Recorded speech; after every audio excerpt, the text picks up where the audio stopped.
పాపము క్షమించి దోషము తొలగించి పాపము క్షమించి దోషము తొలగించి మాట్లాడవా యేసయ్యా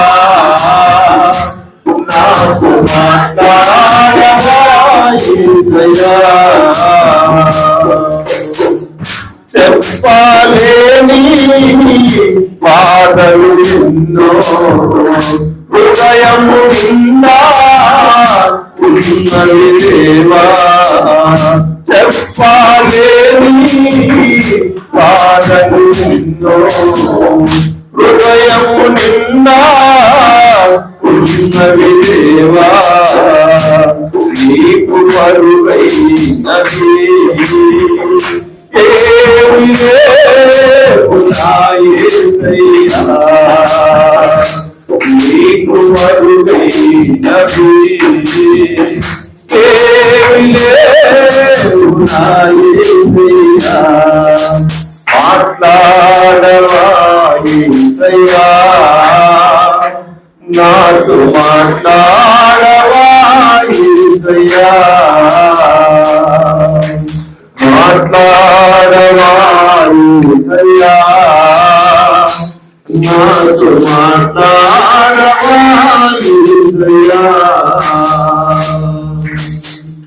తండ్రి నీవే తండ్రి నీవే బంధువు నీవే ప్రేమము నీవే తండ్రి నీవే తండ్రి నీవే బంధువు నీవే స్నేహము నీవే కరుణించవా యేసయ్యా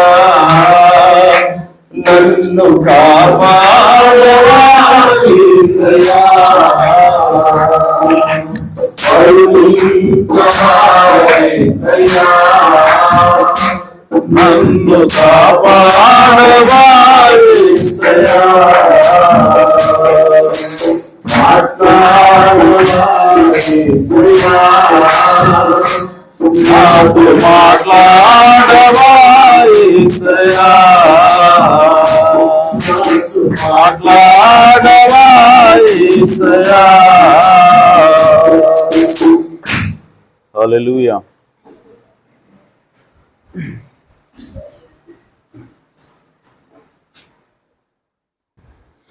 దేవునికి స్తోత్రం. హల్లెలూయా. అలాగే నిలబడి ఉండగా పరిశుద్ధ గ్రంథం నుంచి వాక్యం చదువుకుందాం. మత్తయి సువార్త 25వ అధ్యాయము మొదటి నుండి కొన్ని వచనాలు చదువుకుందాం.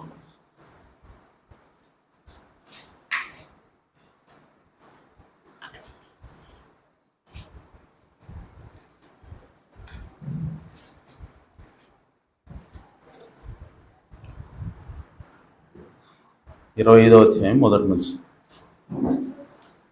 పరలోక రాజ్యము తమ దివిటీలు పట్టుకొని పెండ్లి కుమారుని ఎదుర్కొనుటకు బయలుదేరిన 10 మంది కన్యకలను పోలి ఉన్నది.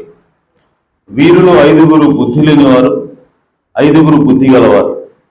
బుద్ధి లేని వారు తమ దివిటీలు పట్టుకొని తమతో కూడా నూనె తీసుకుని పోలేదు. బుద్ధి గలవారు తమ దివిటీలతో కూడా సిద్దెలలో నూనె తీసుకుని పోయిరి. పెళ్లికి వాడు ఆలస్యం చేయగా వారందరూ కునికి నిద్రించుచుండిరి.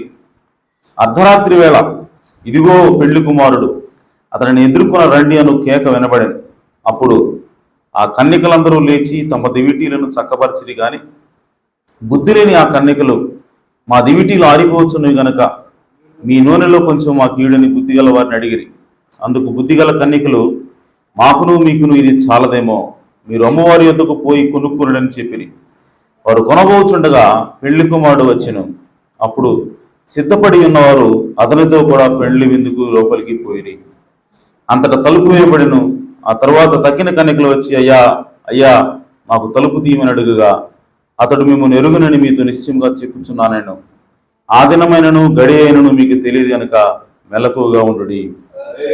దేవుడు తన పరిశుద్ధ వాక్యమునకు తన ఆశీస్సులు జోడి చేయను గాక. తల వచ్చి చిన్న ప్రార్థన చేసుకుందాం. జీవం కలిగిన దేవా, మీ ఘనమైన ఉన్నతమైన నామమునకు స్తుతులు స్తోత్రం చెల్లిస్తున్నాం తండ్రి. ఈ ఉదయకాల సమయంలో పాటల ద్వారా మీ నామాన్ని మహింపరిచి ఉన్నారు. ఇప్పుడు అత్యంత ప్రాముఖ్యమైన సమయం, అదేదో కాదు కానీ మీరే నేరుగా మాతో మాట్లాడే సమయం ప్రభువా. ఇదిగో నాయన, మా కొరకు మీ ప్రాణాన్ని పెట్టిన దేవుడు, అయా మమ్మల్ని మిక్కిలిగా ప్రేమించిన దేవుడు ప్రభువా, మా కొరకు నాయన మీ కుమారుని సైతం వెనక తీయకుండా మా కొరకు అర్పించినది గొప్ప తండ్రివి నాయన. ఈ సమయంలో మీరే రంగం మీదకి రండి, మా అందరితో మాట్లాడమని, అల్పుడను అయోగ్యుని ప్రభువా నన్ను మరుగు చేసుకొని మీరే మా అందరితో మాట్లాడమని మా ప్రభువును రక్షకుడునైనా యేసుక్రీస్తు నామములో ప్రార్థించడి వేడుకుంటున్నాను పరమ తండ్రి. ఆమేన్. ఆమేన్. దయచేసి కూర్చోవచ్చు.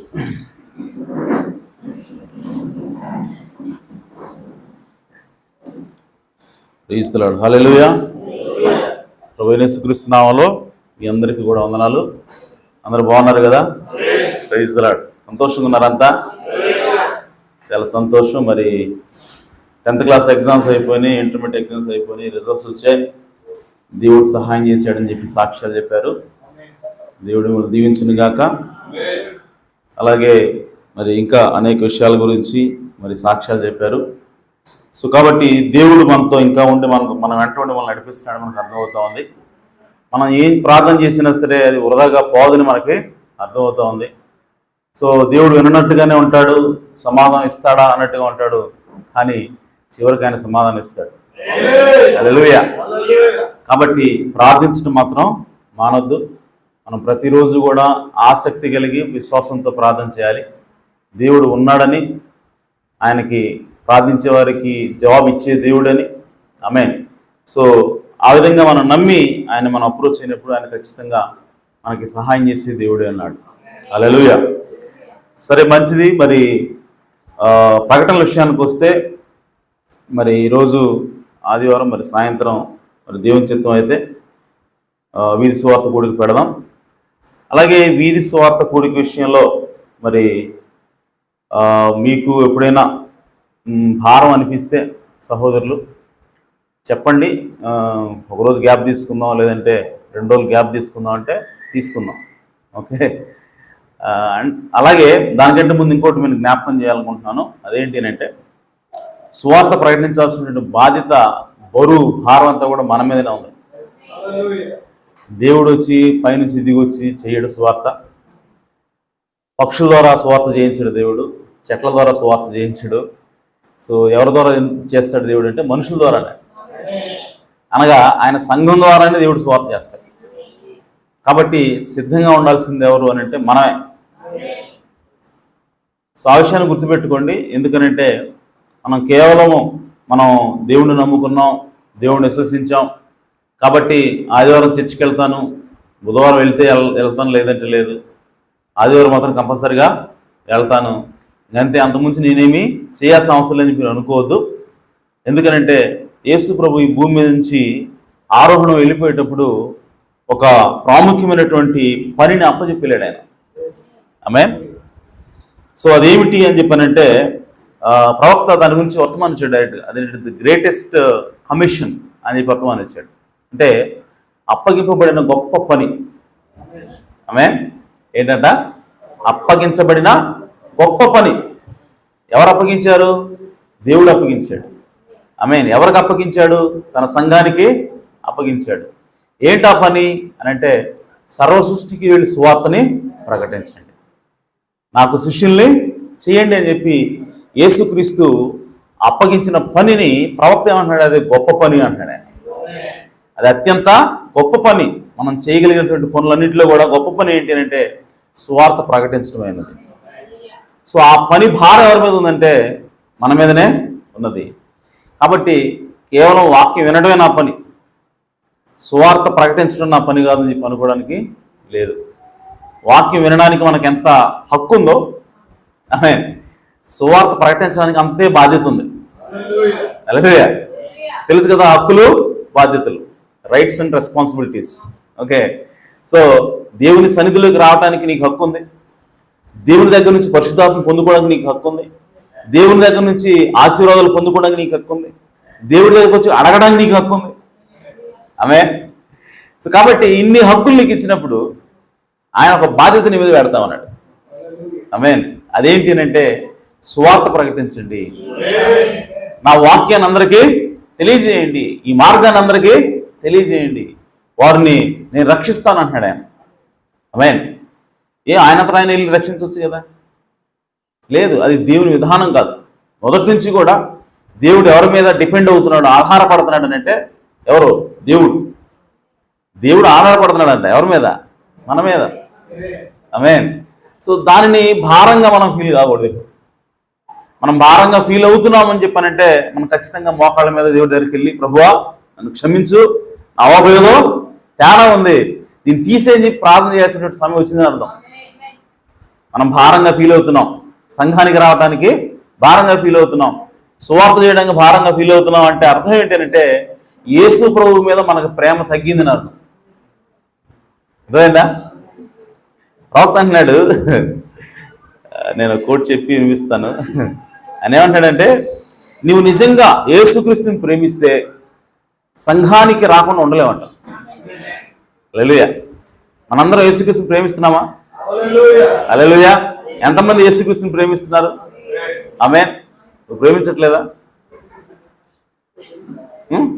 యేసుక్రీస్తుని ప్రేమిస్తున్నాం కదా అందరం. సో ప్రేమించినప్పుడు ఆయన సన్నిధికి రాకుండా, ఆయనని ఆరాధించకుండా మనం ఉండలేమని బైబిల్ తెలియజేస్తాం. హల్లెలూయా. కాబట్టి ప్రియ సోదరి సోదరులారా, ప్రవక్త అన్నాడు, సంఘంలో ఓపెన్ చేసిన ప్రతిసారి కూడా మనము చర్చికి రావు. ఎక్కడ కూటం పెట్టినా సరే మనం అక్కడికి వెళ్ళాలి. ప్రవక్త ఒక ప్రాముఖ్యమైనటువంటి మాట తెలియజేస్తున్నాడు.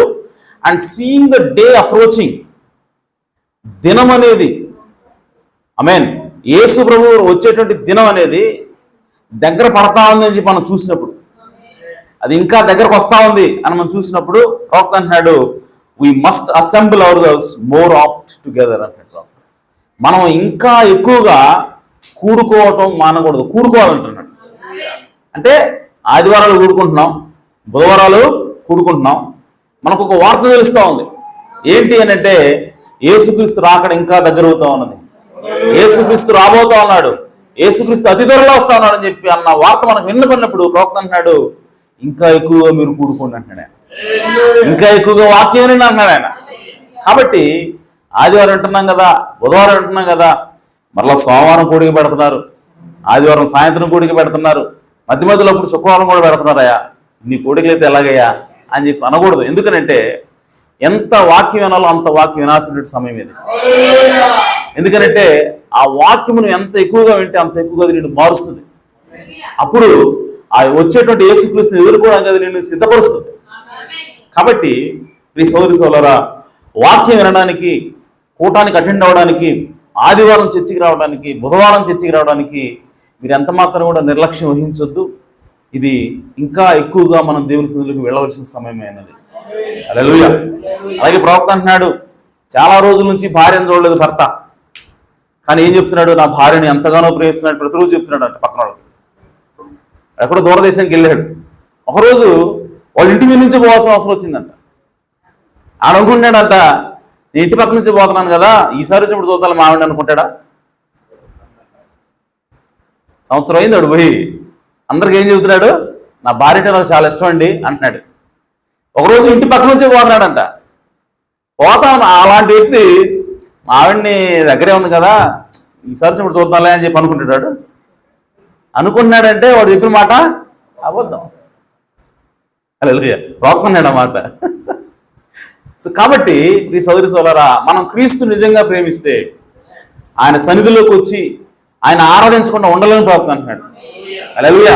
నువ్వు డ్రైవింగ్ చేస్తున్నా ఆరాధిస్తావంట, ఆమేన్, నువ్వు పని చేస్తున్నా ఆరాధిస్తావంట, నువ్వు ఏం చేస్తున్నా ఎక్కడున్నా సరే నువ్వు కనుక నిజంగా యేసుక్రీస్తుని ప్రేమిస్తే నువ్వు ఆరాధిస్తూనే ఉంటావు, ప్రార్థన చేస్తూనే ఉంటావు అన్నాడు ప్రవక్త. హల్లెలూయా. మరి అలాంటిది చర్చి ఓపెన్ చేస్తే రావా? ప్రతి ఆదివారం చర్చి ఓపెన్ అవుతుందని తెలుసు, యేసుక్రీస్తుని ఆరాధించాలని తెలుసు, దేవుడి గురించి మాట్లాడతాడని తెలుసు, అయినా సరే ఏం చెప్తున్నావు, దేవుడిని నేను ప్రేమిస్తున్నానని చెబుతున్నావు, అయినా సరే చర్చికి రాకుండా ఉంటున్నావు అని అంటే, ఉండగలుగుతున్నావు అని అంటే నీకు దేవుని మీద ప్రేమ తగ్గింది నాకు. హల్లెలూయా. సో కాబట్టి అలాంటి పరిస్థితులు రానివద్దు. ఒకవేళ వస్తే ఉంటే ఇప్పటికే దాన్ని మార్చమని ప్రార్థన చేసిన అవసరం ఉంది. వెంటనే మీకు పశ్చాత్తాపం రావాలి, ప్రభువా ఎందుకు నేను ఎట్లా తయారయ్యాను, నువ్వు నా కోసం కల్వరి శిలువలో ప్రాణం పెట్టావే, నా కొరకు రక్తం కార్చావే, నా కోసం అంత అవమానాలు భరించావే, నీకోసం నేను ఆదివారం బుధవారం చర్చికి వెళ్ళలేనా? నేను ఆరాధించాలన్న ఆలోచన నాకు రావట్లేదేంటి, ఏదో తేడా పడింది నాకు అని చెప్పి దేవుని దగ్గరికి వెళ్ళి ప్రభువా నా హృదయాన్ని మార్చు అని చెప్పి ప్రార్థన చేసినటువంటి స్థితి అది. కాబట్టి ప్రియ సోదరి సోదరులారా, దేవుని యొక్క సంఘానికి రాకుండా ఉండొద్దు, మరి ప్రార్థనకు రాకుండా ఉండొద్దు, దేవుని స్తుతించకుండా ఆరాధించకుండా అసలు ఉండొద్దు. ఎందుకంటే మనం యేసుక్రీస్తు మనల్ని ప్రేమించాడు కాబట్టి మనం ఆయన్ని ప్రేమించబద్దులు అన్నాం. హల్లెలూయా. మరి ఇంకా ఏమన్నా ప్రకటనలు మర్చిపోయానా? ఇంకోటి, మనకి సువార్త కూడికలు పెడతాము, మీరు వచ్చి మా గ్రామంలో సువార్తను ప్రకటించండి అని చెప్పి ఒక ఊరి నుంచి మనకు ఆహ్వానం వచ్చింది. ఆమేన్. ఆ ఊరి పేరు Chejarla, right? Okay. So Chejarla మన షారోను ఉన్నాడు కదా, సహోదరుడు షారోన్ వాళ్ళ మామగారు సమూయేల్ గారు, ఆయన మరి నేను కోట ఏర్పాటు చేస్తానండి, మీరు ఖచ్చితంగా రండి, ఇక్కడ సువార్త ప్రకటించండి అని చెప్పి ఆయన ఆహ్వానించాడు. కాబట్టి ఈ వారంలోనే, అంటే సోమవారం నుంచి శనివారం లోపు ఏదో ఒక డేటు నేను మీకు చెప్తాను. ఆ రోజు మీరు సంఘం అంతా కలిసి రండి, మరి ఇక్కడ సువార్త ప్రకటించండి అని చెప్పి ఆయన ఆహ్వానం తెలియజేశాడు. కాబట్టి ఆ విషయాన్ని కూడా ప్రార్థనలో పెట్టండి. ఆమేన్. సో ఏ రోజైతే వాళ్ళు చెప్తారో ఆ రోజు మనందరం కూడా కలిసి వెళదాం. మరి మీకు కూడా ఎలాగూ పనులు అయిపోయినాయి కాబట్టి, సెలవులు కాబట్టి, ఆమేన్, ఇక సాకు చెప్పడానికి ఏది కూడా లేదు కాబట్టి వెతుక్కోవద్దు. సో ఆ రోజు ఖచ్చితంగా మరి చేజాలంటే ఒక 20 కిలోమీటర్స్, అంటే పిడుగురాళ్ళ దూరం, అంతేనా బాబాయ్? 20 కిలోమీటర్లు, సరేలే, కొంచెం పిడుగురాళ్ళ అవతల కొండగూడ పోయినట్టు ఉంటుంది అంతే. ఓకే.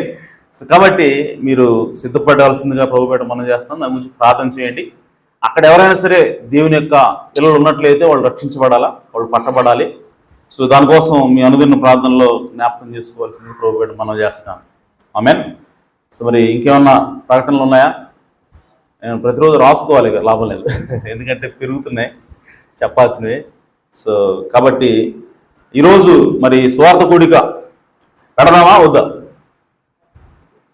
కుర్రోళ్ళు, యంగ్స్టర్స్, మీరు మరి ఓకే మాకు ఓపిక ఉంది మీరు పెట్టండి అని చెప్పంటే we are always ready.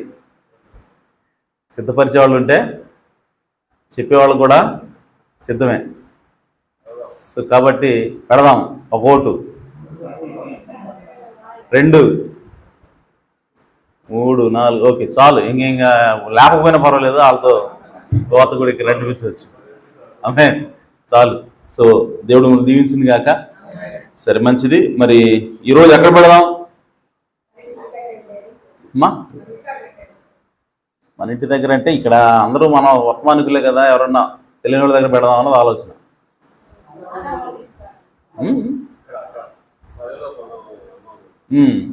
Salmon Nagar, okay.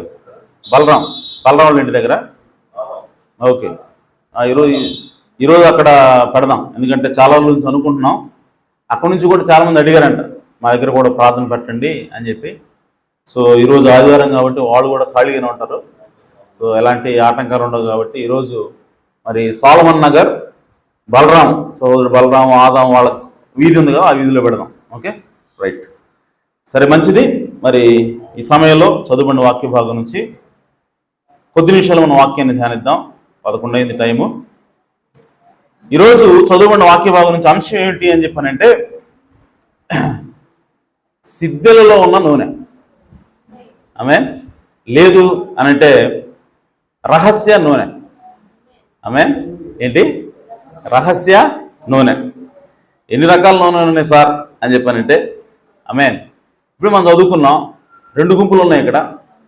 బుద్ధిగల కన్యకలు ఉన్నారు, బుద్ధి లేని కన్యకలు ఉన్నారు. వాళ్ళ దగ్గర దివిటీలు ఉన్నాయి. దివిటీలు అని రాశారు, బట్ ఇంగ్లీష్లో ఏముందంటే ల్యాంప్స్ అని ఉంది. ఆమేన్. They that were foolish took their lamps అని ఉంది. ఓకే, అంటే నూనె పోసుకొని దీపాలు ఉంటాయి కదా, ఆ దీపాలు తీసుకొని పోయినట్టుగా ఇంగ్లీష్లో రాశారు. బట్ తెలుగులో దివిటీలు అని రాశారు. దివిటి అంటే ఒక కర్రకి గుడ్డ చుట్టి ఆ గుడ్డకి నూనె పోస్తే ఆ నూనె ద్వారా ఆ గుడ్డ మండుతూ ఉంటుంది, దాన్ని దివిటి అంటాం. బట్ ఇంగ్లీష్లో చూస్తే ఒక లాంతర్లాగా, దానిలో నూనె పోసుకోవడానికి అవకాశం ఉంటుంది. ఆ నూనె నుంచి ఒత్తి పైకి వస్తుంది, ఆ ఒత్తి మండుతూ ఉంటుంది, దాన్ని దీపం అంటాం. రైట్. సో కాబట్టి దీపం తీసుకెళ్లారు, ఇద్దరు కూడా వేసుకుపోయారు దీపం. బుద్ధిగల కన్యకలు వేసిపోయారు, బుద్ధి లేని కన్యకలు తీసుకుపోయారు. కానీ బుద్ధిగల కన్యకలు మరి బుద్ధిగల కన్యకలు ఎందుకు అంటున్నాం? వీళ్ళు బుద్ధిలో ఎందుకు అయ్యారు? ఇద్దరి దగ్గర దీపాలు ఉన్నాయి కదా, మరి ఎందుకు అయ్యారు వీళ్ళు అంటే? ఇద్దరు కన్యకలే మళ్ళీ. ఓకే. సో కాబట్టి వీళ్ళని బుద్ధిగల్లో ఉన్నారు, ఇంకొకళ్ళని బుద్ధిలో ఉంటున్నారు. దానికి కారణం ఏంటి అని అంటే, బుద్ధి లేని వాళ్ళు కేవలం దీపమే తీసిపోయారంట. బుద్ధి కలిగిన వాళ్ళు దీపంతో పాటు ఎక్స్ట్రా నూనె కూడా వేసిపోయారంట డబ్బాలో. హల్లెలూయా. అర్థమైందా? కేవలం దీపమే లేదు వాళ్ళ దగ్గర, దీపంతో పాటు ఒక ప్రత్యేకమైన పాత్ర ఉంది, ఆ పాత్రలో నూనె తీసుకుని పోయారంట ఎక్స్ట్రా. హల్లెలూయా. అందుకోసం వాళ్ళు బుద్ధి కలిగారు. ఆమేన్. సో ఈరోజు మనము ఆ నూనె ఏందో, అసలు ఈ దివిటీ సంగతి ఏంది? ఆమేన్. ఆ నూనె గుడ్లో ఆ పాత్రలో ఉన్నటువంటి నూనె ఎక్స్ట్రా తీసుకుపోయారు కదా, దాని సంగతి ఏంది, అసలు అదేంటి ఏంటి అనేది ఈరోజు మనం చూడాలి. హల్లెలూయా.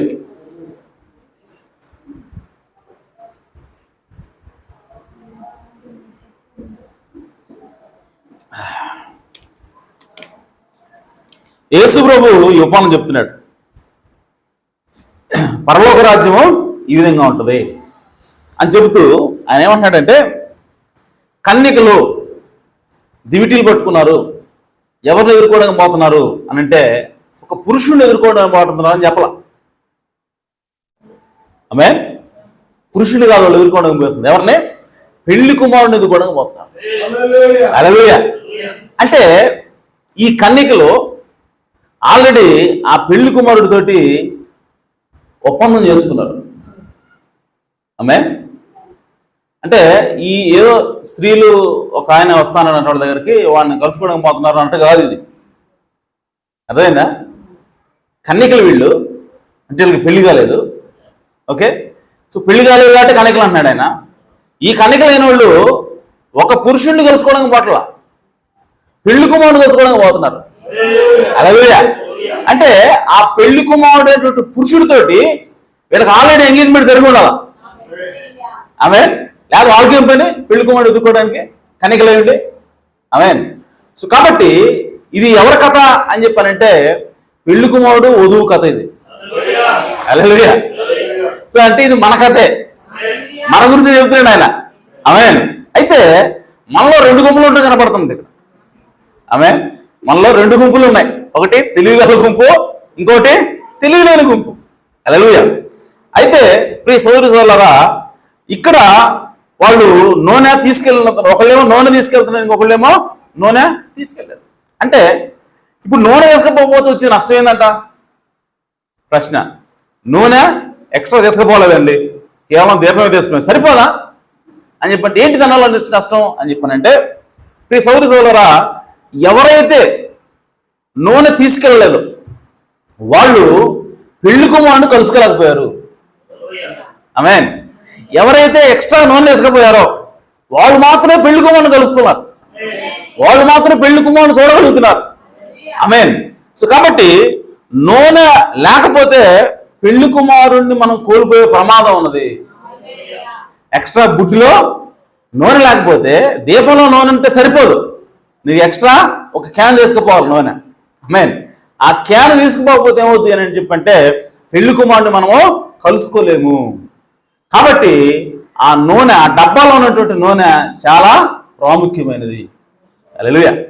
ఈరోజు ఆ డబ్బాలో ఉన్నటువంటి నూనె ఏంటో, ఆ నూనె ఎవరిస్తారో, ఆమేన్, ఎప్పుడు వస్తుందో ఇది మనము తెలుసుకోవాలి. ఆమేన్. ఈ కన్యకలు అందరూ కూడా 10 మంది బయలుదేరారు ఎదుర్కోవడానికి పెళ్లి కుమారుడు కోసం, పెళ్లి చేసుకోవాలి ఆయన్ని. అయితే వీళ్ళకి ఎవరో ఎంగేజ్మెంట్ చేశారు. ఆమేన్. వీళ్ళు కన్యకలు పెళ్లి కుమారుడు కలుసుకోవడానికి పోతున్నారు అంటే ఆల్రెడీ బయలుదేరిపోయారు. పెళ్లి కుమారుడు అంటున్నారు వాళ్ళని, ఆయన పెళ్లి కుమారుడు అంటున్నారు, వీళ్ళేమో కన్యకలు అంటున్నారు. సో కలుసుకోవడానికి పోతున్నారు అంటే వీళ్ళకి ఎంగేజ్మెంట్ అయింది. ఎవరు ఎంగేజ్మెంట్ చేసుకుంటారు అయితే? ఆమేన్. ఎవరు ఎంగేజ్మెంట్ చేశారని చెప్పానంటే, ప్రియ సోదరి సోదరులారా, మొదటి సంఘ కాలంలో ఉన్నటువంటి పౌలు గారి ద్వారా వీళ్ళు ఎంగేజ్మెంట్ చేయబడ్డారు. హల్లెలూయా. ఎంగేజ్మెంట్ చేయబడిన తర్వాత వీళ్ళు ప్రయాణము మొదలు పెట్టారు. 7 సంఘ కాలాల్లో మొదటి సంఘాల ప్రయాణం మొదలైంది. ఆమేన్. మొదలైన తర్వాత ఆమేన్ వీళ్ళు కొంతకాలానికి 3 సంఘాలు గడిచిపోయేసరికి వీళ్ళకి చీకటి కమ్మేసింది. చీకటి యుగంలోకి వెళ్ళిపోయారు. వీళ్ళ దివిటీలు ఆరిపోయినాయి. వాళ్ళ దగ్గర ఉన్నటువంటి వెలుగు పోయింది. అనగా వాళ్ళ దగ్గర ఉన్నటువంటి వాక్యం అనేది వెళ్ళిపోయింది, ప్రత్యక్షత అనేది వెళ్ళిపోయింది. వాళ్ళందరూ కూడా నిద్రలోకి జారుకున్నారు. అనగా వాళ్ళందరూ కూడా మరణించారు. ఆమేన్. సో సంఘం అనేది మొదటి సంఘకాలంలో ప్రారంభమయ్యి ఆ పెంతెకోస్తు దినాన యేసుక్రీస్తు ఆ 120 మంది ఆ మేడగదిలో ఉన్నప్పుడు ఆత్మ వారి మీదకి వచ్చినప్పుడు ప్రారంభమైనటువంటి ఆ సంఘము పౌలు గారి ద్వారా యేసుక్రీస్తుకి ఏమంటుందని ఎంగేజ్మెంట్ చేయబడి ఆమేన్ ప్రధానం చేయబడిన తర్వాత సంఘం ప్రయాణము కొనసాగిస్తూ ఉంటే ఇప్పుడు పౌలు గారు ఎంగేజ్మెంట్ చేసిన ఆయన ఏమంటాడంటే సంఘాన్ని చూసి, ఎప్పుడైతే ఆ కలువరి శిలువలో నుంచి వధువు బయటకు వచ్చిందో, ఎప్పుడైతే వధువుని పౌలు గారు చూశాడో, ఇప్పుడు వధువుకి ఎంగేజ్మెంట్ చేసిన తర్వాత ఈయనకు ఒక దిగులు పెట్టుకుంది. భయం వేస్తుంది అంటున్నాడు ఆయన. నేను భయపడుతున్నాను అంటున్నాడు. పరిశుద్ధాత్మ కలిగినటువంటి వ్యక్తి ఆమేన్ భయపడటం ఏంటి, ఎందుకు నేను భయపడుతున్నాను అంటున్నాడు. దేని గురించి భయపడుతున్నాడు ఆయన అని చెప్పానంటే, ఆయన ఎక్కడికి వెళ్తున్నాడంటే సరాసరి ఏదేని తోటలోకి పోతున్నాడు. ఏదేని తోటలోకి పోయి ఏమంటాడంటే, అవ్వ ఆదాముని చేరక మునిపే సర్పము కుయుక్తి చేత మోసపరచబడినట్లుగా ఇప్పుడు నేను మీకు యేసుక్రీస్తుకి ప్రదానం చేశాను కదా, ఇప్పుడు యేసుక్రీస్తుని కలుసుకోవడానికి మీ ప్రయాణము మొదలు పెడుతున్నారు కదా. సో ఈ ప్రయాణం మధ్యలోనే సాతానుగాడు వస్తాడని నాకు భయం వేస్తుంది అంటున్నాను. హల్లెలూయా. ఎందుకనంటే పౌలు గారు ఏదైనా తోటలో ఏం జరిగిందో మరలా ఆత్మ సంబంధంగా సంఘానికి అదే జరుగుతుందని చెప్పి పౌలు గారు చెప్తా ఉన్నాడు. అందుకోసం ఆయన భయపడుతున్నాడు. ఆయన ఏమంటాడంటే, నేను వెళ్ళిన తర్వాత క్రూర మృగాలు, తోడేళ్ళు మీలో నుంచే బయలుదేరతాయి, సంఘాన్ని ఈడ్చికెళ్తాయి అని ఆయన చెబుతూ ఆయన భయపడుతున్నాడు. ఏమనంటే, దేవుని యొక్క వాక్యం వద్ద నుంచి ఈ దినాల్లో ఏదైతే అపోస్తల బోధ ఇవ్వబడిందో ఆ బోధ నుంచి మిమ్మల్ని దేవుడుగా తీసుకెళ్ళిపోతారు అని నేను భయపడుతున్నానని చెప్పి ఆయన అంటా ఉన్నాడు. ఆమేన్. అయితే ఈ సోదరి సోదరా ఆయన అన్నట్టుగానే అది జరిగింది. 7 సంఘ కాలాల్లో చీకటి యుగంలోకి వెళ్ళిపోయింది సంఘం. ఆ తర్వాత వాక్యం లేకుండా పోయింది సంఘానికి. ఆ తర్వాత మరలా వాళ్ళు రివైవ్ అవడం మొదలుపెట్టాడు. దేవుడు వాళ్ళని వదిలిపెట్టలేదు. దేవుని యొక్క సంఘాన్ని దేవుడు వదిలిపెట్టల. మార్టిన్ లూథర్ సంఘ కాలంలో ఆయన ఏం చేశాడంటే మరలా సంఘానికి జీవం పోయటం ప్రారంభించాడు. సంఘాన్ని మరలా పురికల్పటం ఆయన ప్రారంభించాడు. ఆ విధంగా దేవుడు ఆ మార్టిన్ లూథర్ని, జాన్ వెస్లీని, అలాగే పెంతెకోస్తు కాలాన్ని ఉపయోగించుకుని దేవుడు ఏం చేస్తా ఉన్నాడు, సంఘాన్ని మరలా తిరిగి బ్రతికిస్తా ఉన్నాడు. బ్రతికిస్తున్నటువంటి ఈ సంఘము ఇప్పుడు బ్రతికింది, తిరిగి లేచింది. లేచి చూసుకునేసరికి వాళ్ళ దగ్గర ఏముందనంటే ఓన్లీ ఆరిపోయిన దీపాలు కనపడతా ఉన్నాయి. ఆమేన్. సో ఆరిపోయిన దీపాలు ఎప్పుడు కనపడుతున్నాయి అని చెప్పానంటే, చివరి సంఘ కాలంలోకి వచ్చేసరికి వాళ్ళ దీపాలు మొత్తం కూడా ఆరిపోయినాయి. ఇప్పుడు వాళ్ళు నలుపుకుంటా ఉన్నారు, సిద్ధపడతా ఉన్నారు. అయితే ఇప్పుడు వాళ్ళకి ఏం కావాలి అని అంటే, వాళ్ళు ఏం కోరుకుంటున్నారు, వాళ్ళు దేనికోసం చూస్తారంటే యేసు ప్రభు కోసం ఎదురు చూస్తూ ఉన్నారు. ఆమేన్. యేసుక్రీస్తు కోసం ఎదురు చూస్తూ ఉన్నారు. చూస్తున్న సమయంలో వాళ్ళకు ఒక కేక వినపడతా ఉంది. ఇప్పుడు అర్ధరాత్రి సమయంలో ఒక కేక వినపడింది. ఇదిగో పెళ్లి కుమారుడు అని చెప్పి కేక వినపడగానే దిగ్గున వాళ్ళు లేచి కూర్చున్నారు. వాళ్ళు దివిటీలో సరి చేసుకున్నారంటే వాళ్ళ జీవితంలో వాళ్ళు సరి చేసుకుంటా ఉన్నారు. అయితే బుద్ధి గల కన్యకలు మాత్రమే దానిలో నూనె పోసి వాళ్ళు వెలిగించుకొని ఆ దీపాల కాంతిలో యేసుక్రీస్తు కోసం ఎదురు చూస్తూ ఉన్నారు. హల్లెలూయా. అయితే బుద్ధి లేని కన్యకల దగ్గర మాత్రం ఆ నూనె అనేది లేకుండా పోయింది. ఇప్పుడు ఆ నూనె ఏమిటి, ఆ సీక్రెట్ ఆయిల్ ఏంటి? బుద్ధి లేని కన్యకల దగ్గర అది ఎందుకు లేదు, బుద్ధిగల కన్యకల దగ్గర ఉన్నది. సో బుద్ధిగల కన్యకలు ఎక్కడి నుంచి వచ్చినది, వాళ్ళు ఎక్కడి నుంచి తీసుకొచ్చారన్నది ఈరోజు మనము చూడాలి. ఆమేన్. అయితే ఇవన్నీ మనకు అర్థం కావాలంటే ప్రియ సోదరి సోదరులారా, మనం ప్రకటన గ్రంథంలోకి వెళ్ళాలి. ఎందుకంటే ప్రకటన గ్రంథం అంతా కూడా దేని గురించి చెప్తా ఉంది అని అంటే, యేసుక్రీస్తు చనిపోయి తిరిగి లేచి ఆరోహణమై వెళ్ళిపోయిన తర్వాత ఈ ఏదైతే పెంతెకోస్తు దినాన సంఘం ప్రారంభించబడిందో ఈ సంఘము ఏ విధంగా ప్రయాణం చేస్తుంది, ఎలాంటి స్థితి గుండా వెళ్ళబోతా ఉంది, చివరికి ఈ సంఘానికి ఏమవుతుంది అన్న విషయాలన్నింటినీ కూడా ప్రకటన గ్రంథం తెలియజేస్తూ ఉంది. ఆమేన్. అందుకోసమే జరగవలసినటువంటి సంగతులు నేను నీకు తెలియజేస్తానని చెప్పి యోహానికి మరి దేవుని యొక్క ఆత్మ చెప్తా ఉన్నది. ఆయన చెబుతున్నప్పుడు యోహాను రాస్తా ఉన్నాడు, ఆయనకి దేవుడు చూపిస్తున్నప్పుడు యోహాను రాస్తా ఉన్నాడు. ఆ విధంగా వ్రాయబడిందే ప్రకటన గ్రంథమైనది. ఆమేన్. సో ఈ ప్రకటన గ్రంథంలో దేవుడు వాళ్ళకి చూపిస్తా ఉన్నాడు. మనం ఒకసారి ప్రకటన గ్రంథానికి వెళ్దాం.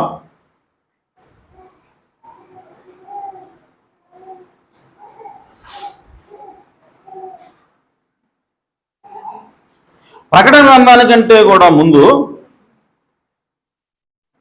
ఒకసారి లేవీయులకు రాసిన పత్రిక 16వ అధ్యాయం 14వ వచనం ఒకసారి తీయండి. అక్కడి నుంచి మనం ప్రకటన గ్రంథంలోకి వెళదాం. లేవీ కాండము, లేవీ పత్రిక కాదు, లేవీ కాండము 16వ అధ్యాయము 14వ వచనం. లేవీ కాండము 16వ అధ్యాయము 14వ వచనం. అప్పుడు అతడు 14వ వచనం 14. అప్పుడు అతడు ఆ కోడె రక్తంలో కొంచెం తీసుకొని తూర్పు ప్రక్కన కరుణాపీఠం మీద తన వ్రేలితో ప్రోక్షించి, కరుణాపీఠం ఎదుట తన వ్రేలితో ఆ రక్తంలో కొంచెము 7 మార్లు ప్రోక్షించవలెను.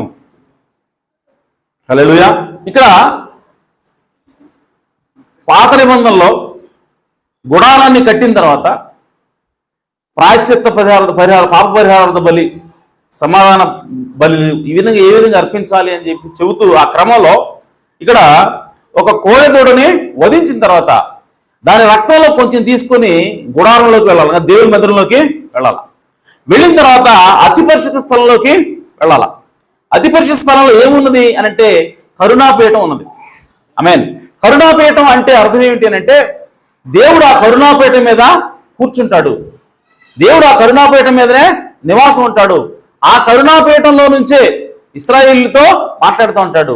ఆ కరుణాపీఠంలో నుంచే ఇశ్రాయేలీయుల యొక్క పాపానికి ఆయన ప్రాయశ్చిత్తం చేసి ఇశ్రాయేలీయుల యొక్క పాపాన్ని ఆయన క్షమించి ఆయన కరుణ ద్వారా, కృప ద్వారా ఇశ్రాయేలీయులతో మాట్లాడుతూ ఇశ్రాయేలుని నడిపిస్తూ ఉంటాడు ఆ కరుణాపీఠం మీద నుంచి. ఆమేన్. అయితే ఇప్పుడు ఆ కరుణాపీఠము ఎక్కడుంది అని చెప్పి ఇంకో రకంగా చూస్తే ఆ కరుణాపీఠము ఆలయంలో ఉన్నది. ఆలయము అంటే అర్థం ఏంటంటే దేవుని యొక్క నివాస స్థలం. ఆమేన్. ఇప్పుడు దేవుని యొక్క నివాస స్థలం ఇప్పుడేంటి అని అంటే దేవుని సంఘమై ఉన్నది. హల్లెలూయా. అంటే ఒక రకంగా చూస్తే ఈ గుడారం అనేది దేవుని యొక్క ఆలయానికి సూచికై ఉన్నది. ఆమేన్. సో నిజమైనటువంటి ఈ భూమి మీద దేవుడు సంపూర్ణంగా నివసించినటువంటి ఆలయం ఏమిటి అంటే మొట్టమొదటిగా యేసుక్రీస్తు అన్నాడు. ఆమేన్.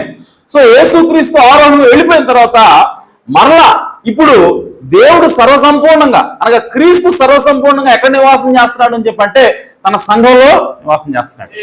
ఆమేన్. సో పాత నిబంధనలో ఉన్నటువంటి ఈ గుడారము దేవుని యొక్క సంఘానికి సాదృశ్యంగా ఉన్నది. హల్లెలూయా.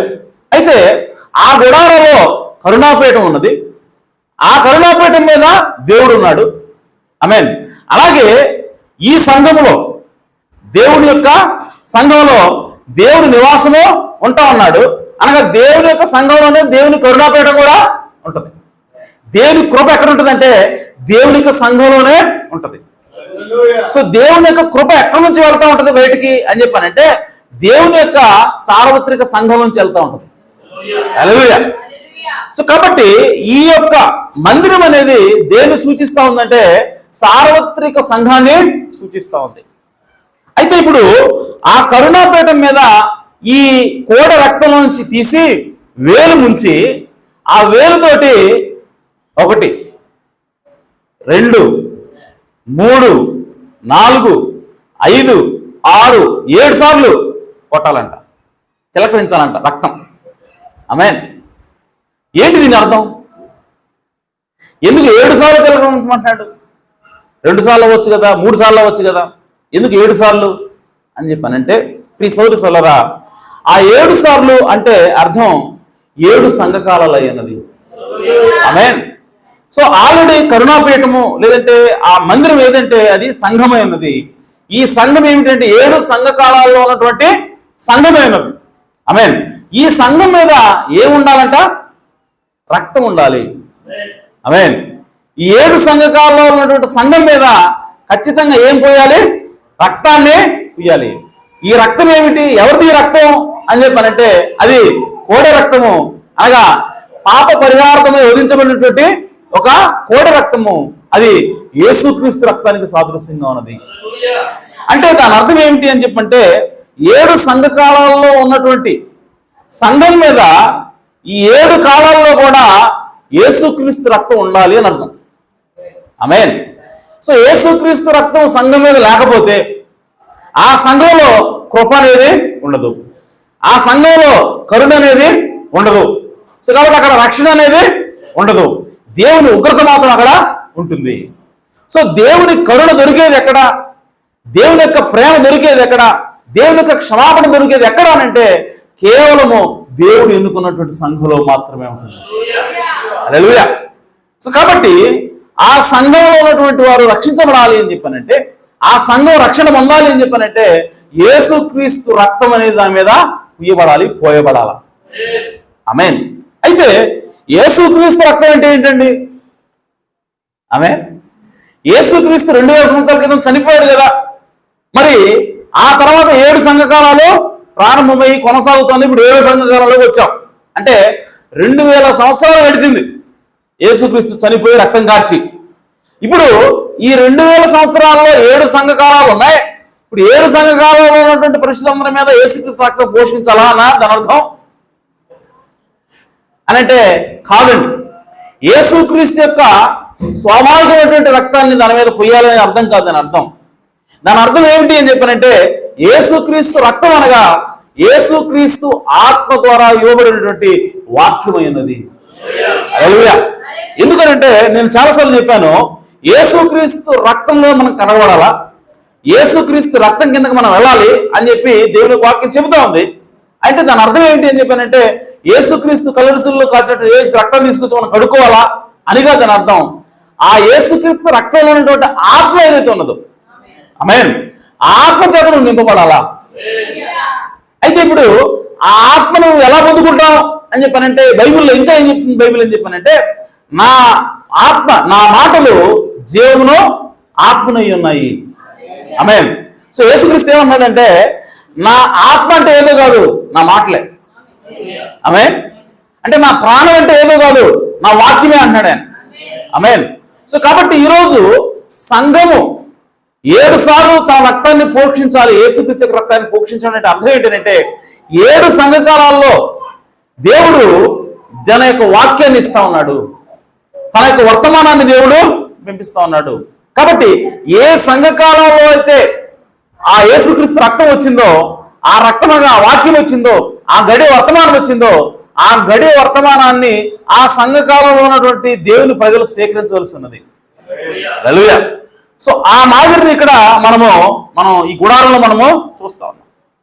అయితే ఈ రక్తాన్ని దేంతో పోయాలి అనగా ఈ వాక్యము సంఘం మీదకి ఆయా కాలాల్లో పంపబడుతూ ఉన్నటువంటి ఆ వాక్యము దేని ద్వారా రావాలి అని చెప్పారంటే వేలు ద్వారా రావాలంట. హల్లెలూయా. దేంతో పోతున్నారు? అక్కడ వేలుతో చిలకరేస్తున్నారు, వేలుతో అంటున్నారు తన మీద. మరి వేలు అంటే ఏంది? రక్తం అంటే ఏంటో చూసాం, వాక్యమైనది. ఆ గడియ వాక్యమైనది.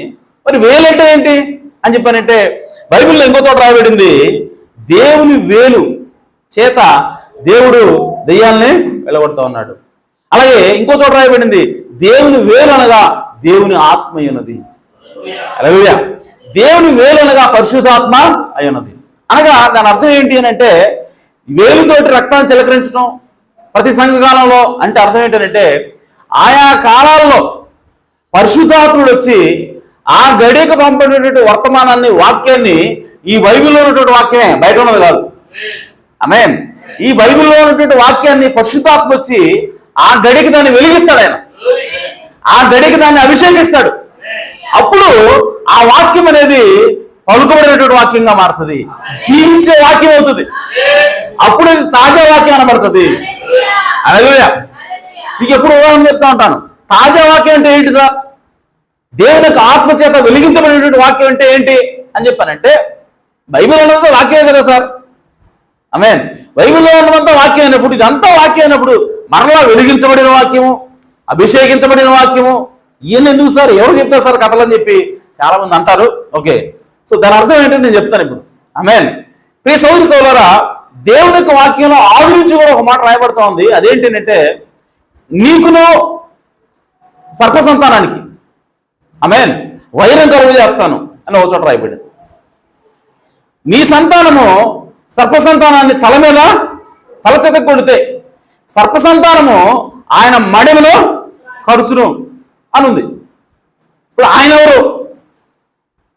స్త్రీ సంతానం ఎవరు చెప్పలే అక్కడ. ఆమేన్. ఆ తర్వాత ఇంకొంతకాలానికి ఇంకొక ప్రవక్త వచ్చి ఏమంటాడంటే, ఇదిగో ఇశ్రాయేలులో నక్షత్రం ఉదయించును. ఆమేన్. ఇంకొక ప్రవక్త యెషయా ప్రవక్త వచ్చి బైబిల్ మధ్యలో ఆయన వచ్చి ఏమంటాడంటే, ఇదిగో ఇశ్రాయేలుకు ఒక సూచన ఇస్తున్నాడు దేవుడు. ఆ సూచన ఏమిటంటే, కన్యక గర్భవతి అవుతుంది. కన్యక గర్భవతి అవుతే మాత్రం ఆవిడ కుమారునిగా అంటుంది. ఆ కుమారుడు ఎవరో కాదు, ఆ కుమారుడే నిత్యులకు తండ్రి, ఆ కుమారుడే సమాధానానికి అధిపతి, ఆయన భుజం మీద రాజ్యభారం ఉంటుంది. ఆమేన్. ఆయన మిమ్మల్ని మీ పాపాల నుంచి రక్షిస్తాడని చెప్పాడు ఆయన. హల్లెలూయా. సో కాబట్టి కన్యక కుమారుని కంటది, గర్భవతి కుమారుని కంటుంది యెషయా ప్రవక్త మాట్లాడాడు. అయితే అది దేవుని వాక్యమే. యెషయా ప్రవక్త పలికినప్పుడు దేవుని వాక్యమే. ఆ తర్వాత సంవత్సరానికి కూడా దేవుని వాక్యమే, 100 సంవత్సరాలు కూడా దేవుని వాక్యమే, 700 సంవత్సరాలు కూడా దేవుని వాక్యమే. అయితే కొన్ని 100 సంవత్సరాల తర్వాత ఒకరోజు ఒక కన్యక, ఒక బలహీనమైనటువంటి స్త్రీ, ఎన్నికైనటువంటి ఒక స్త్రీ సినగాకి వెళ్ళింది, సమాజ మందిరానికి వెళ్ళింది, వాక్యం వింటా ఉంది. అక్కడ ఉన్నటువంటి రబ్బుని ఏం చెప్తున్నాడంటే, బోధకుడు, ఇదిగో యెషయా ప్రవక్త ప్రవచించాడు, మన కొరకు ఒక రక్షణ నుండి దేవుడు పుట్టిస్తానని, ఇదిగో కన్యక గర్భవతి అవుతుందంట, ఆమె గర్భాన ఒక కుమారుడు జన్మిస్తాడు, ఆయనే మెస్సీ అని చెప్పి బోధించాడు ఆయన. ఇప్పుడు అందరూ మామూలుగా నార్మల్గా ప్రతి శనివారం విన్నట్టుగానే విన్నారు, వెళ్ళిపోయారు. కానీ ఈ అమ్మాయి మాత్రం పట్టుకుందాన్ని పట్టుకొని దాని గురించి ఆలోచిస్తూ ఉంది. అరే ఏంటిది, కన్యక అయింది, గర్భవతి అవటం ఏంది, కన్యకి పురుషుడు ప్రమేయం లేకుండా ఏ విధంగా గర్భవతి అవుతుంది అని చెప్పి ఆమె దాని గురించి ఆలోచిస్తూ ఉంది. ఆలోచిస్తుండగానే ఆమె దగ్గరికి గాబ్రియలు దూత వచ్చాడు. దూత ప్రత్యక్షమై ఆయన అంటున్నాడు, నీకు సమాధానం అవుగాక, ధన్యురాలు నువ్వు అంటున్నాడు ఆయన. ఆమేన్. అనగానే ఏంటో అని చెప్పి ఆమె భయపడింది. భయపడద్దు, నేను చెప్పేది విను, ఆ కన్యక ఎవరో కాదు, నువ్వే అన్నాడు ఆయన. హల్లెలూయా. అనగానే వెంటనే తత్రపడి, నేను పెళ్లి చేసుకోలేదు కదండి, పెళ్లి అయినా సరే నాకు ఇంకా ఎంగేజ్మెంట్ అయిపోయింది, ఇంకా పెళ్లి కాలేదు, ఇప్పుడు నేను గర్భవతిని అంటే నన్ను అందరూ కూడా రాళ్ళు తీసుకు కొడతారండి, చచ్చిపోతాను నేను. చూడండి అది ఎంత ప్రమాదమైన మాట. చూడండి, మనకి మామూలు సింపుల్గా కనిపిస్తుంది, నీవు ధన్యురాలవు, నీవు గర్భాన్ని ధరిస్తావు అని చెప్పి అంటే మనకి ఆహా ఎంత గొప్పది అనుకుంటున్నాం మనం. ఆ మాటలు అంటే ఏం చెప్తున్నాడు, గర్భవతి ఏం చెప్తున్నాడు తెలుసా, ఏమాత్రం తేడా పడ్డా నిన్ను రాళ్ళు తీసుకుంటే ప్రమాదం ఉందని చెప్తున్నాడు ఆయన. ఆయన ప్రకటిస్తుంది దేవుని వాక్యమే, కానీ అది నిజంగా నెరవేరితే, అది అవతల అర్థం చేసుకోకపోతే, అది దేవుని చిత్త ప్రకారం వచ్చిన వాక్యం కాకపోతే ఆ రాళ్ళు తీసుకుని చంపుతారు. చిన్న విషయం కాదు అది. సో ఇదంతా ఆమె తెలుసు, మరేకే తెలుసు, నాకు ఇంకా పెళ్లి కాలేదు, ఓన్లీ ఎంగేజ్మెంటే అయింది, ఈలోపు నాకు గర్భం వస్తే నా భర్త కనుక తీసుకెళ్లి 10 మందిలో పెడితే నన్ను రాళ్ళు తీసుకుంటే చంపుతారు, నాకు మరణం వస్తుంది, ఇది చూడడానికి శుభోచనాగా కనబడుతుంది, కానీ ఏదైనా ఒక మరణం వచ్చినా నాకు తెలుసు. ఆమెకి తెలిసి కూడా అనేమంటుందంటే, నీ దాసురాలకు ఆ విధంగా అవునుగాక. హల్లెలూయా. ఎందుకు ఆ మాట మాట్లాడగలిగిందంటే ఆమె లోపల విశ్వాసం వచ్చింది, ఆమె లోపలికి దేవుని యొక్క ఆత్మ వచ్చింది. ఆత్మ వచ్చి ఇప్పుడు ఆ యెషయా గ్రంథంలో ఆ వాక్యాన్ని అభిషేకిస్తా ఉంది. ఇప్పుడు అభిషేకిస్తున్నప్పుడు ఇప్పుడు ఆ వాక్యము బైబిల్లో లేదంటే పాత నిబంధనలో అక్షర రూపమైనటువంటి ఆ వాక్యము ఇప్పుడు ఆ పరిశుద్ధాత్మ అభిషేకం వచ్చినప్పుడు ఇప్పుడు ఏమైందంటే అది సజీవ వాక్యం అయిపోయింది. ఆమేన్. ఇప్పుడు అది ఉనికిలోకి వచ్చింది. అప్పటి వరకు కన్యక లేదు, గర్భం లేదు, కుమారుడు లేడు, కానీ కేవలం మాట మాత్రమే ఉన్నది. కేవలం వాక్యం అక్షర రూపంలో ఉన్నది. ఎప్పుడైతే పరిశుద్ధాత్మ వచ్చి అక్షరాన్ని అభిషేకించిందో, ఒక హృదయంలోకి వచ్చిందని అభిషేకించిందో, ఆ హృదయాన్ని, ఆ వాక్యాన్ని తీసుకోగలిగినటువంటి హృదయం ఒక చోట ఉన్నదో, ఇప్పుడు పరిశుద్ధాత్మ వచ్చిందని అభిషేకించింది. ఇప్పుడు ఆ వాక్యము, ఆ బైబిల్లో మాటల రూపంలో ఉన్నటువంటి ఆ వాక్యం ఇప్పుడు చేతల రూపంలోకి వచ్చింది. ఆమేన్. సో అది వాక్యం, పరిశుద్ధాత్మ ఒక వాక్యాన్ని అభిషేకించడం అంటే అది బైబిల్లో ఉన్నటువంటి ఒక వాక్యం నిజమ రూపంలోకి రావడం అంటే. మామూలుగా అక్షర రూపంలో ఉన్నటువంటి వాక్యము అది సజీవమైనటువంటి వాక్యం కావడం అది. హల్లెలూయా. సో కాబట్టి ఆ విధంగా 7 సంఘకాలలో జరుగుతుందంట. యేసు ప్రభు పుట్టమునుపు మరియ జీవితంలో ఏ విధంగా అయితే ఆ వాక్యము రూపం దాల్చిందో, ఆ విధంగానే యేసుక్రీస్తు చనిపోయి పాతిపట్టబడి తిరిగి లేచి ఆరోహణ వెళ్ళిపోయిన తర్వాత కూడా నెరవేరవలసిన వాక్యాలు ఉన్నాయి. సో ఆ వాక్యాలన్నింటినీ కూడా దేవుడు ఒక్కొక్క కాలానికి ఒక్కొక్కటి ఆయన ముందుగానే అరేంజ్ చేసి ఉంచాడు. ఆమేన్. సో మొదటి సంఘాలలో ఒక వాక్యాన్ని దేవుడు పెట్టించాడు. అదేంటంటే అన్యులు కూడా ఇశ్రాయేలుతో పాటు సమాన వారసులే. ఆమేన్. అది ఆది కాలం నుంచి కూడా మనకి పాత నుంచి కూడా దాన్ని రాపిస్తూ వస్తాడు. అయితే ఆ రాయబడినటువంటి వాక్యాన్ని ఒక వ్యక్తి వచ్చి పరిశీలన చేస్తున్నాడు. 3.5 సంవత్సరాలు పరిశీలన చేశాడు ఆయన, ఇసుకలో ఎడారిలో కూర్చొని. ఏంది అసలు దీని సంగతి అని పరిశీలన చేసినప్పుడు ఇప్పుడు ఆ పరిశుద్ధాత్మ వచ్చింది ఆయన దగ్గర. హల్లెలూయా. పరిశుద్ధాత్మ వచ్చి ఆ గడికి ఏదైతే అవసరమైందో, ఆ గడికి ఏ వర్తమానం అయితే, ఏ వాక్యం అయితే బైబిల్లో నుంచి అది ఉనికిలోకి తీసుకురాబడాలో, ఏ వాక్యం అయితే ఆ కాలానికి ప్రజలకు అవసరమో ఆ వాక్యాన్ని ఇప్పుడు ఆయన ఎవరు? పౌలు గారు. ఆమేన్. ఆ పౌలు గారిని అభిషేకించడం ద్వారా ఇప్పుడు ఆ వాక్యం బయటకు వస్తూ ఉంది. ఏంటా వాక్యము అని చెప్పంటే, అన్యులు కూడా ఇశ్రాయేలుతో పాటు సమాన వారసులు ఉన్నారు. గ్రీసు దేశస్తుడు లేదు, యూదుడు లేదు, ఎవడు లేడు, అందరూ సమానం అంటాడు ఇప్పుడు. అలాగే యాడ్ నుంచి చెప్తున్నావు అని చెప్పి ఇశ్రాయేలు అందరూ గొడవ ఊరా, నువ్వు మాకు తలపులకు తయారయ్యా, వాళ్ళందరూ పందులు తింటారు, ఎట్టబడతాడు జీవిస్తారు, వాడికి ఒక క్రమం లేదు, పాడు లేదు. వాడిని తీసుకొచ్చి మనతో పాటు సమానం కూర్చోబెడతానంటావేంటి? మనం నిష్ఠాగరిష్ఠులు అయితే. ఆమేన్. మనకు శనివారము కనీసం వంట కూడా వండుకోం మనం. వాడికి శనివారం లేదు, ఆదివారం లేదు, అన్ని ప్రతిరోజు కూడా వండుకొని తింటేవాడి పని. ఆమేన్. సో అటువంటి వాడిని తీసుకొచ్చి మీరు కూడా యూదులతో సమానం అంటే ఏంది? ఎక్కడుంది నాకు చూపించారంటే, రండి కూర్చోండి, రండి చూపిస్తా అని చెప్పి ఆ పాత నిబంధనల నుంచే ఆయన కొత్త నిబంధనలు ఉన్నటువంటి విషయాన్ని చూపిస్తా ఉన్నాడు. హల్లెలూయా. దేవుడు యూదులకు మాత్రమే దేవుడు కాదు. ఇదిగో నా దొడ్డిలోని కాకుండా వేరే దొడ్డిలో ఉన్నటువంటి గొర్రెలు కూడా ఉన్నాయి నాకు అని చెప్పబడినటువంటి లేఖనాన్ని కూడా తీసుకుంటున్నాడు ఆయన. హల్లెలూయా. ఆయనకి యూదు చెప్పలేకపోయాడు. ఎందుకనంటే ఆ ఘడిలో పరిశుద్ధాత్మ వచ్చి ఆయన్ని ఆ ఘడి వర్తమానం కోసం అభిషేకించింది.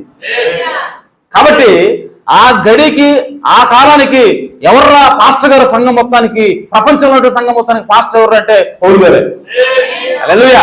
అందుకోసమే యేసుక్రీస్తుతో సహవాసం చేసి, యేసుక్రీస్తు దగ్గర భక్తి నేర్చుకొని, యేసుక్రీస్తు దగ్గర నుంచి పరలోక తాళాలు చెవులు తీసుకున్నటువంటి పేతురు కూడా ఆయనకు ఎదురుగా మాట్లాడలేకపోయాడు. చూడండి, ఎవరు సీనియర్ ఇక్కడ? పేతురు గారు సీనియర్. ఆయన కూర్చొని ఆయన చూసి, ఏమయ్యా పేతురికి బుద్ధిగా లేదా? ఇప్పటిదాకా అన్నింటితో కూర్చొని మాడే భోజనం చేసే యూదుల రంగంలో చప్పులు వేసిపోతున్నాయి, పక్కకి కూర్చో అక్కడ అంటాడు ఆయన. అంటే పేతురు గారు భయపడుతున్నాడు, యూదులకు భయపడుతున్నాడు పేతురు గారు. ఎందుకు అంటే అన్నింటితో కూర్చొని ఉన్నాయని చెప్పేసి ఎక్కడ వాళ్ళు తీసుకుని కొడతారో అని చెప్పి, ఆమేన్, నువ్వు ఎక్కడ తప్పు పట్టుకుంటారో అని చెప్పి పేతురు గారు కొంచెం జంపుతూ ఉన్నాడు. ఆ విషయాన్ని పౌలు గారు గమనించి ఏమయ్యా బుద్ధి ఉందా లేదా నీకు? ఇంకా నువ్వు ఆ ధర్మశాస్త్రానికి బానిస చేయమని చూస్తున్నావా? నీకు అర్థం కాలేదు ఇంకా వాక్యం అని చెప్పి అంటే, ఇప్పుడు పేతురు గారు వచ్చి అంటాడు, సహోదరుడు పౌలు చెప్పి కొన్ని విషయాలు అర్థం కావండి మనకు అంటాడు ఆయన. కొంచెం కష్టంగా ఉంటాయి, ఆయన అర్థం చేసుకోండి అంటాడు ఆయన. ఎందుకు? యేసు ప్రభువుతో ఉన్నటువంటి వ్యక్తి, యేసు ప్రభు చేత పరిశుద్ధాత్మ పొందుకున్న వ్యక్తి, యేసు ప్రభువు చేత సంఘానికి పెద్ద అని పిలిపించుకున్నటువంటి వ్యక్తి, ఆ వ్యక్తికి యేసుక్రీస్తు చేత స్వయంగా బోధింపబడేటువంటి వ్యక్తి, ఆ వ్యక్తికి పౌలు గారు, తర్వాత వచ్చినటువంటి పౌలు గారు, అసలు కనీసం యేసు ప్రభువు పోలేదు ఆయన చెప్తుంటే విషయం అర్థం కావట్లేదంట, కష్టంగా ఉన్నాయంట ఆయనకి. కారణం ఏంటి అని చెప్పానంటే, ఆ సంఘకాలానికి, ఆ మొదటి సంఘకాలానికి పాస్టర్ గారు ఎవరు, ప్రవక్త ఎవరు అంటే దేవుడు అనుకున్న ప్రవక్త పౌలు గారు అయినాడు. హల్లెలూయా. అందుకోసమే ఆయన వాక్యాన్ని రాజీ లేకుండా ప్రకటించాడు. ఎక్కడ కూడా రాజీ పడలేదు. చివరికి తన తల పోగొట్టుకున్నాడు. అయితే పేతురు గారు కూడా చివరికి తన ప్రాణాలు పోగొట్టుకున్నాడు. కానీ మధ్యలో కొన్ని తినాల్సి వచ్చింది తిట్లు. కారణం ఏంటి అంటే పౌలు గారి యొక్క అభిషేకం వేరు. పౌలు గారు ఎవరు అని చెప్పానంటే దేవుని యొక్క కుడి చేతిలో ఉన్నటువంటి 7 నక్షత్రాలు ఒక నక్షత్రం ఆయన. హల్లెలూయా. కాబట్టి ప్రియ సోదరి సోదరులారా, ఆ విధంగా ఈ 7 సంఘకాలాల్లో వాక్యం అనేది దేవుని వేలు చేత ఆ రక్తం అనేది ప్రోక్షించబడతా ఉంది. ఆ గడియ వర్తమానం అనేది దేవుని వేలునగా పరిశుద్ధాత్మ అయినది, దేవుని వేలునగా అది దేవుని యొక్క ఆత్మ అయినది. ఆత్మ చేత ఆయా కాలాల్లో ఉన్నటువంటి వాక్యం వెలిగించబడతా ఉన్నది. ఆ వెలిగించినటువంటి వాక్యాన్ని చెప్పడం కోసం, బోధించడం కోసం దేవుని దగ్గర నుంచి 7 ఆత్మలు బయలుదేరి వస్తూ ఉన్నాయి. హల్లెలూయా. బ్రహ్మ ప్రకటనలోకి 7 ఆత్మలు ఏడ ఉన్నాయండి? ఆమేన్. 7 ఆత్మలు ఎక్కడ ఉన్నాయి అని చెప్పంటే,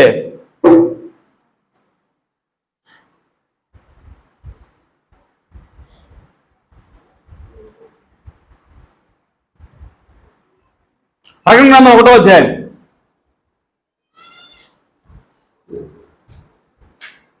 సో ఇప్పుడు పాత నిబంధనలో ఉన్నటువంటి కరుణాపీఠం మీద వేలుతోటి రక్తంలో ముంచి 7 సార్లు చిలకరించడం అంటే ఏంటో చూసాం. ఏం చెప్తున్నాం?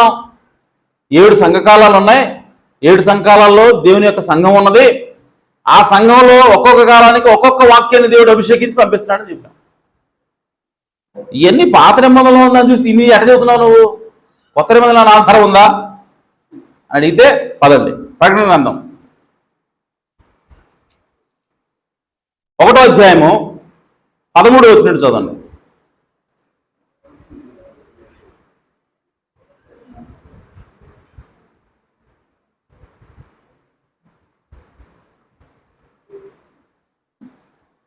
తీసారా 11 ప్రకటన 1?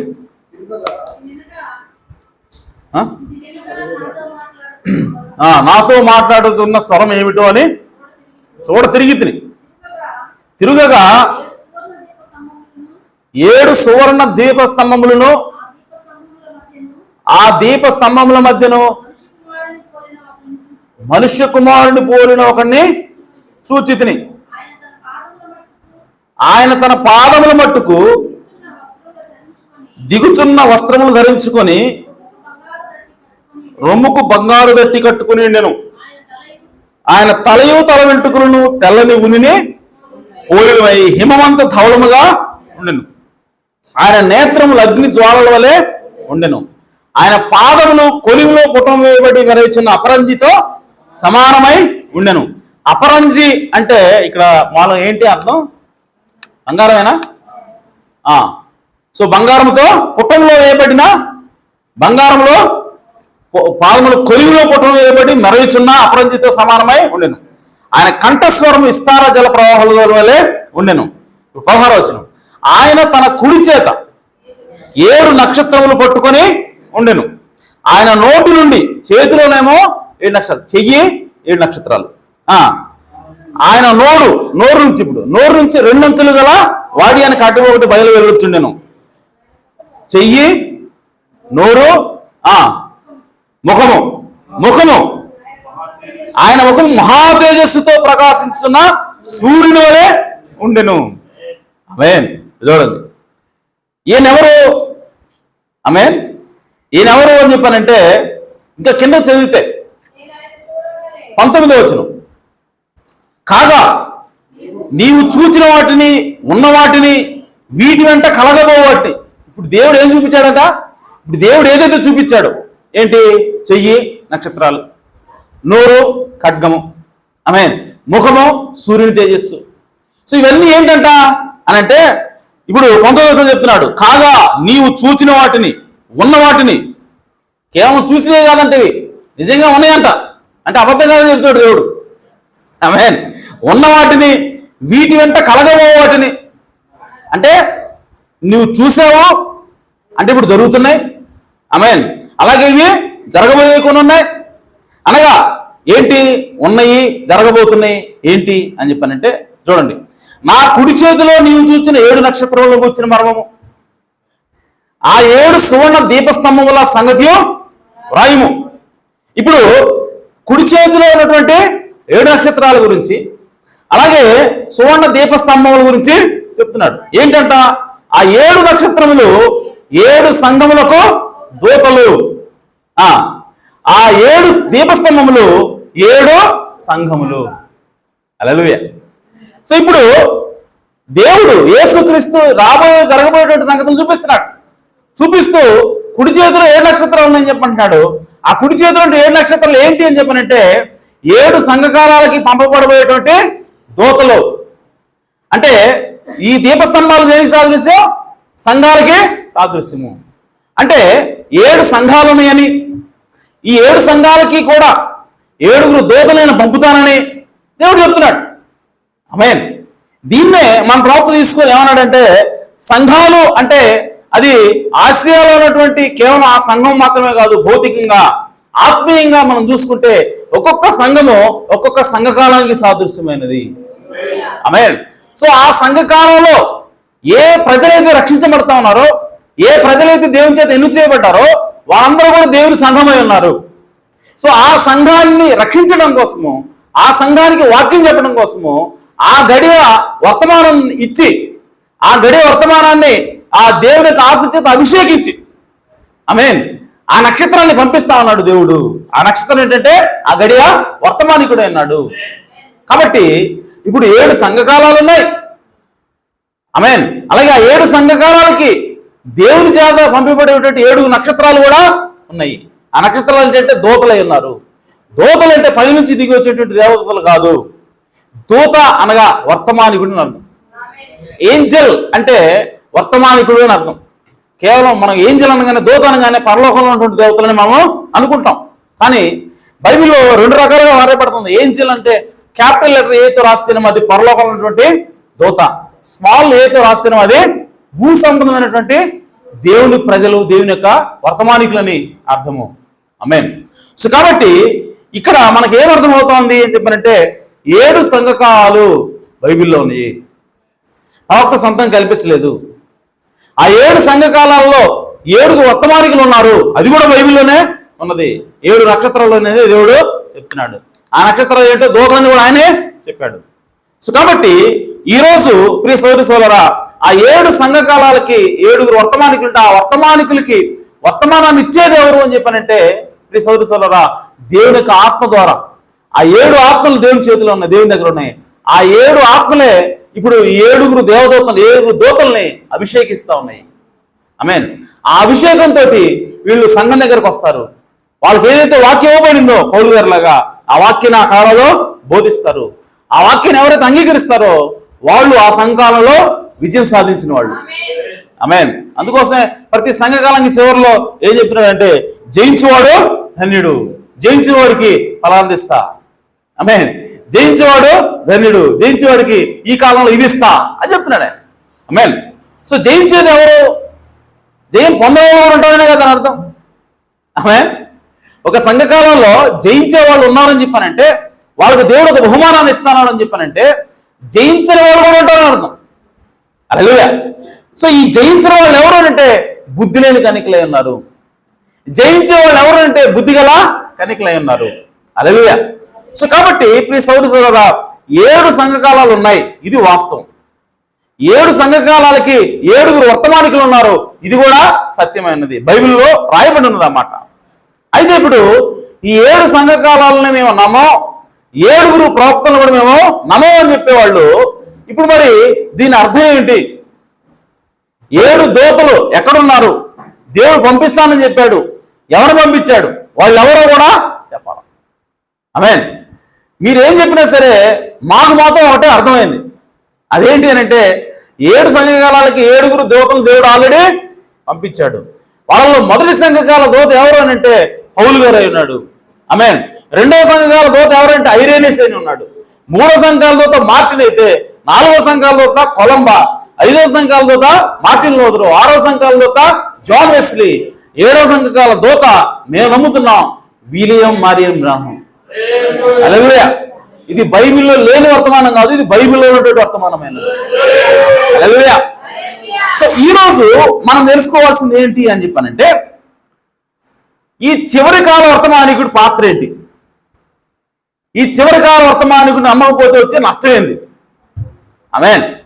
మేము బైబిల్ నమ్ముతున్నాం, మేము పౌలు గారిని నమ్ముతున్నాం, పేతురు గారిని నమ్ముతున్నాం, అపోస్తలులు అందరిని నమ్ముతున్నాం, యేసుక్రీస్తుని నమ్ముతున్నాం మేము.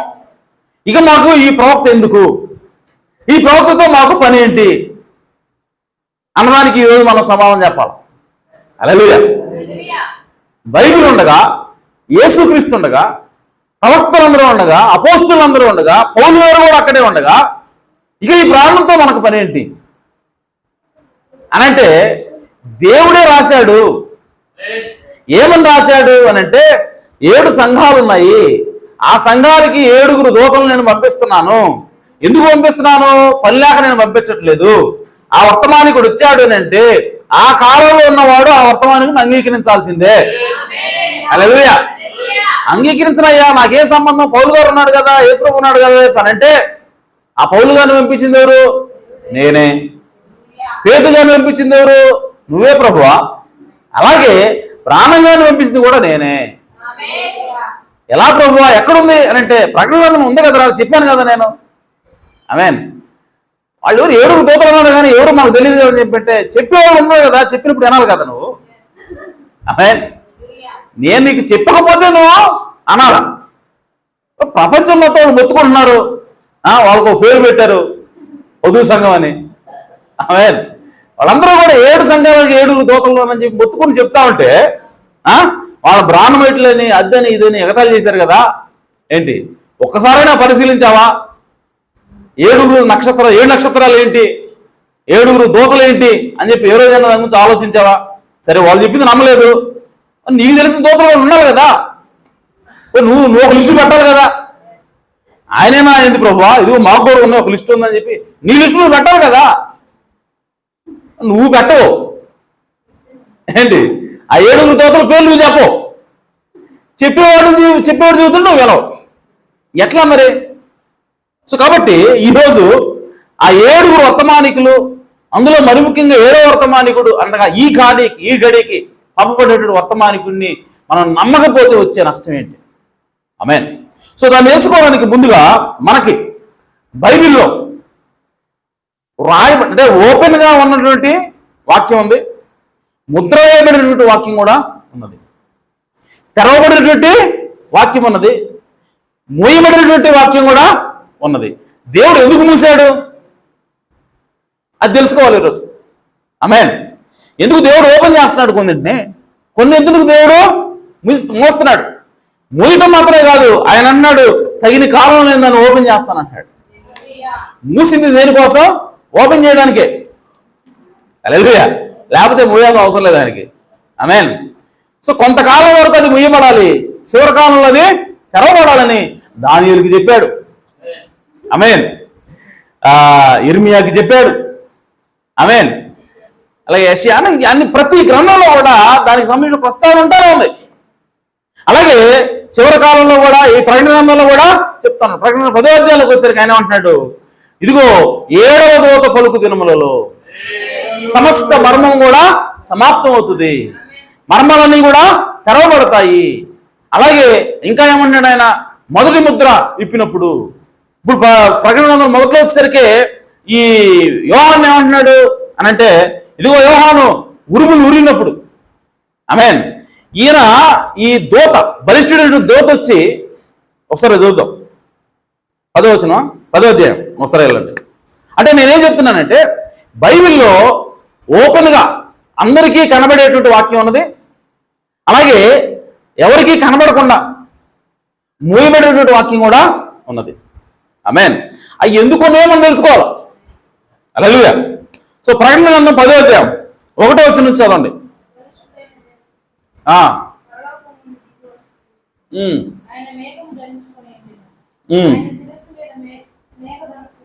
ఓకే, చూడండి, ఆయన ఆయన తల మీద ఏముందంట? వర్షధనస్సు ఉండెను. ఆమేన్. ముఖము ఎలా ఉందంట? సూర్యులాగా ఉంది. ఈ ఒకటో అధ్యాయంలో కూడా ఏదైనట్టున్నాం కదా, సూర్యులాగా మెరుస్తా ఉంది ముఖం. కొంచెం ఒకేలా కనపడుతుంది వీళ్ళిద్దరు. ఆయన పాదాలు అక్కడ ఎలా ఉన్నాయి? అపరంజితో పుట్టం వేసినటువంటి మెరుస్తా ఉన్నాయి అని చెప్పున్నది. ఇక్కడేమనుంది? ఆయన పాదాలు అగ్నిస్తంభాల వలె ఉన్నాయి. అంటే ఇవి కూడా కాలుతున్నాయి, కనకనలాడుతున్నాయి కాళ్ళు. అంటే అది ఇది ఒకటే. ప్రకటన 1వ అధ్యాయంలో చెప్పింది, 10వ అధ్యాయంలో చెబుతున్నటువంటి ఈ డిస్క్రిప్షన్ రెండు ఒకటే, ఒక వ్యక్తి గురించే. ఆమేన్. ఆయన చేతిలో విప్పబడి ఉన్న పుస్తకం ఉండెను. ఆయన తన కుడి పాదము సముద్రం మీదను ఎడం పాదం భూమి మీదను మోపి సింహం గర్జించినట్టు ఆర్భటిస్తా ఉన్నాడు. ఇప్పుడు చూడండి, ఈయన ఎలాంటి పాదాలు ఎదుగున్నాడు? అగ్నిస్తంభాలు లాంటి పాదాలంట. సో ఈ అగ్నిస్తంభాలు లాంటి పాదాలు తీసుకొచ్చి ఒక అగ్నిస్తంభాన్ని ఎక్కడ పెడుతున్నాడు? సముద్రం మీద పెడుతున్నాడు అంట. ఇంకొక అగ్నిస్తంభాన్ని ఎక్కడ పెడుతున్నాడు? భూమి మీద పెడుతున్నాడు అంట. ఎందుకు పెడుతున్నాడు అనంటే, ఆయన ఆ అగ్నిస్తంభంతో ఏం చేస్తున్నాడంటే సముద్రం నుంచి పైకి వచ్చేటువంటి మృగాన్ని తొక్కి పెడుతున్నాడంట. ప్రకటనలో అంటే ప్రకటన పూర్తి అయితే అర్థమవుతుంది. ఓకే, సముద్రం నుంచి ఒక మృగం వస్తా ఉన్నది, అలాగే భూమిలో నుంచి ఇంకొక గొర్రె పిల్లని పోలినట్టు ఒక మృగము వస్తా ఉందని బైబిల్ రాయబడింది. ఆమేన్. ఇప్పుడు సముద్రం మీద ఒక కాలు పెట్టాడు, సముద్రం మీద ఒక అగ్నిస్తంభం, భూమి మీద ఒక అగ్నిస్తంభం పెట్టి ఆ రెండు మృగాల్ని తొక్కుతున్నాడు ఆయన. హల్లెలూయా. తొక్కి ఎవరితో మాట్లాడుతున్నాడు అని చెప్పానంటే యోహానుతో మాట్లాడుతున్నాడు. హల్లెలూయా. సో యోహానుతో మాట్లాడుతున్నంతసేపు ఆమేన్ ఒక అగ్నిస్తంభంతో ఏమో సముద్రంలో ఉన్నటువంటి మృగాన్ని అడిస్తూ ఉన్నాడు, ఇంకొక అగ్నిస్తంభంతో ఏమో భూమిలో నుంచి వచ్చే మృగాన్ని తొక్కిపెట్టి ఇప్పుడు యోహానుతో మాట్లాడుతూ ఉన్నాడు. ఆమేన్. అంటే ప్రియ సోదరి సోదరా, యోహాను అనగా వధువే ఉన్నాడు. ఆమేన్.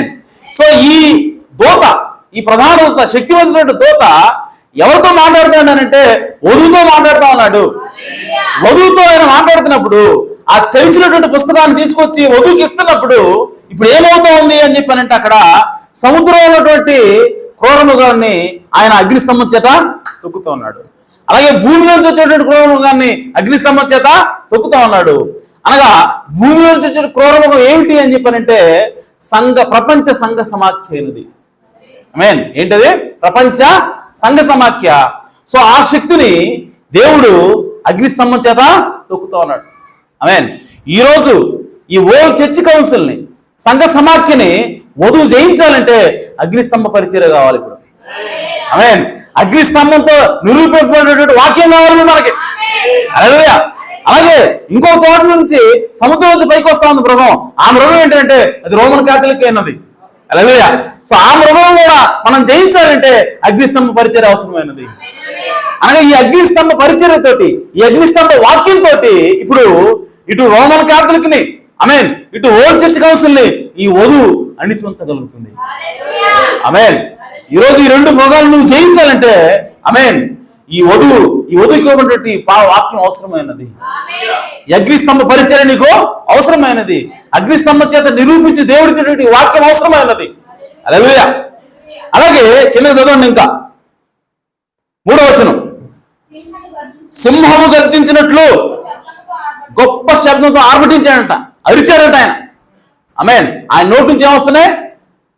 ఆర్భాటం వస్తా ఉన్నది. ఆమేన్. అలా మొదటి అధ్యాయంలో చూసాం, ఆయన నోటి నుంచి ఖడ్గం వస్తా ఉన్నది, 2 అంచులు గల ఖడ్గం వస్తా ఉన్నది.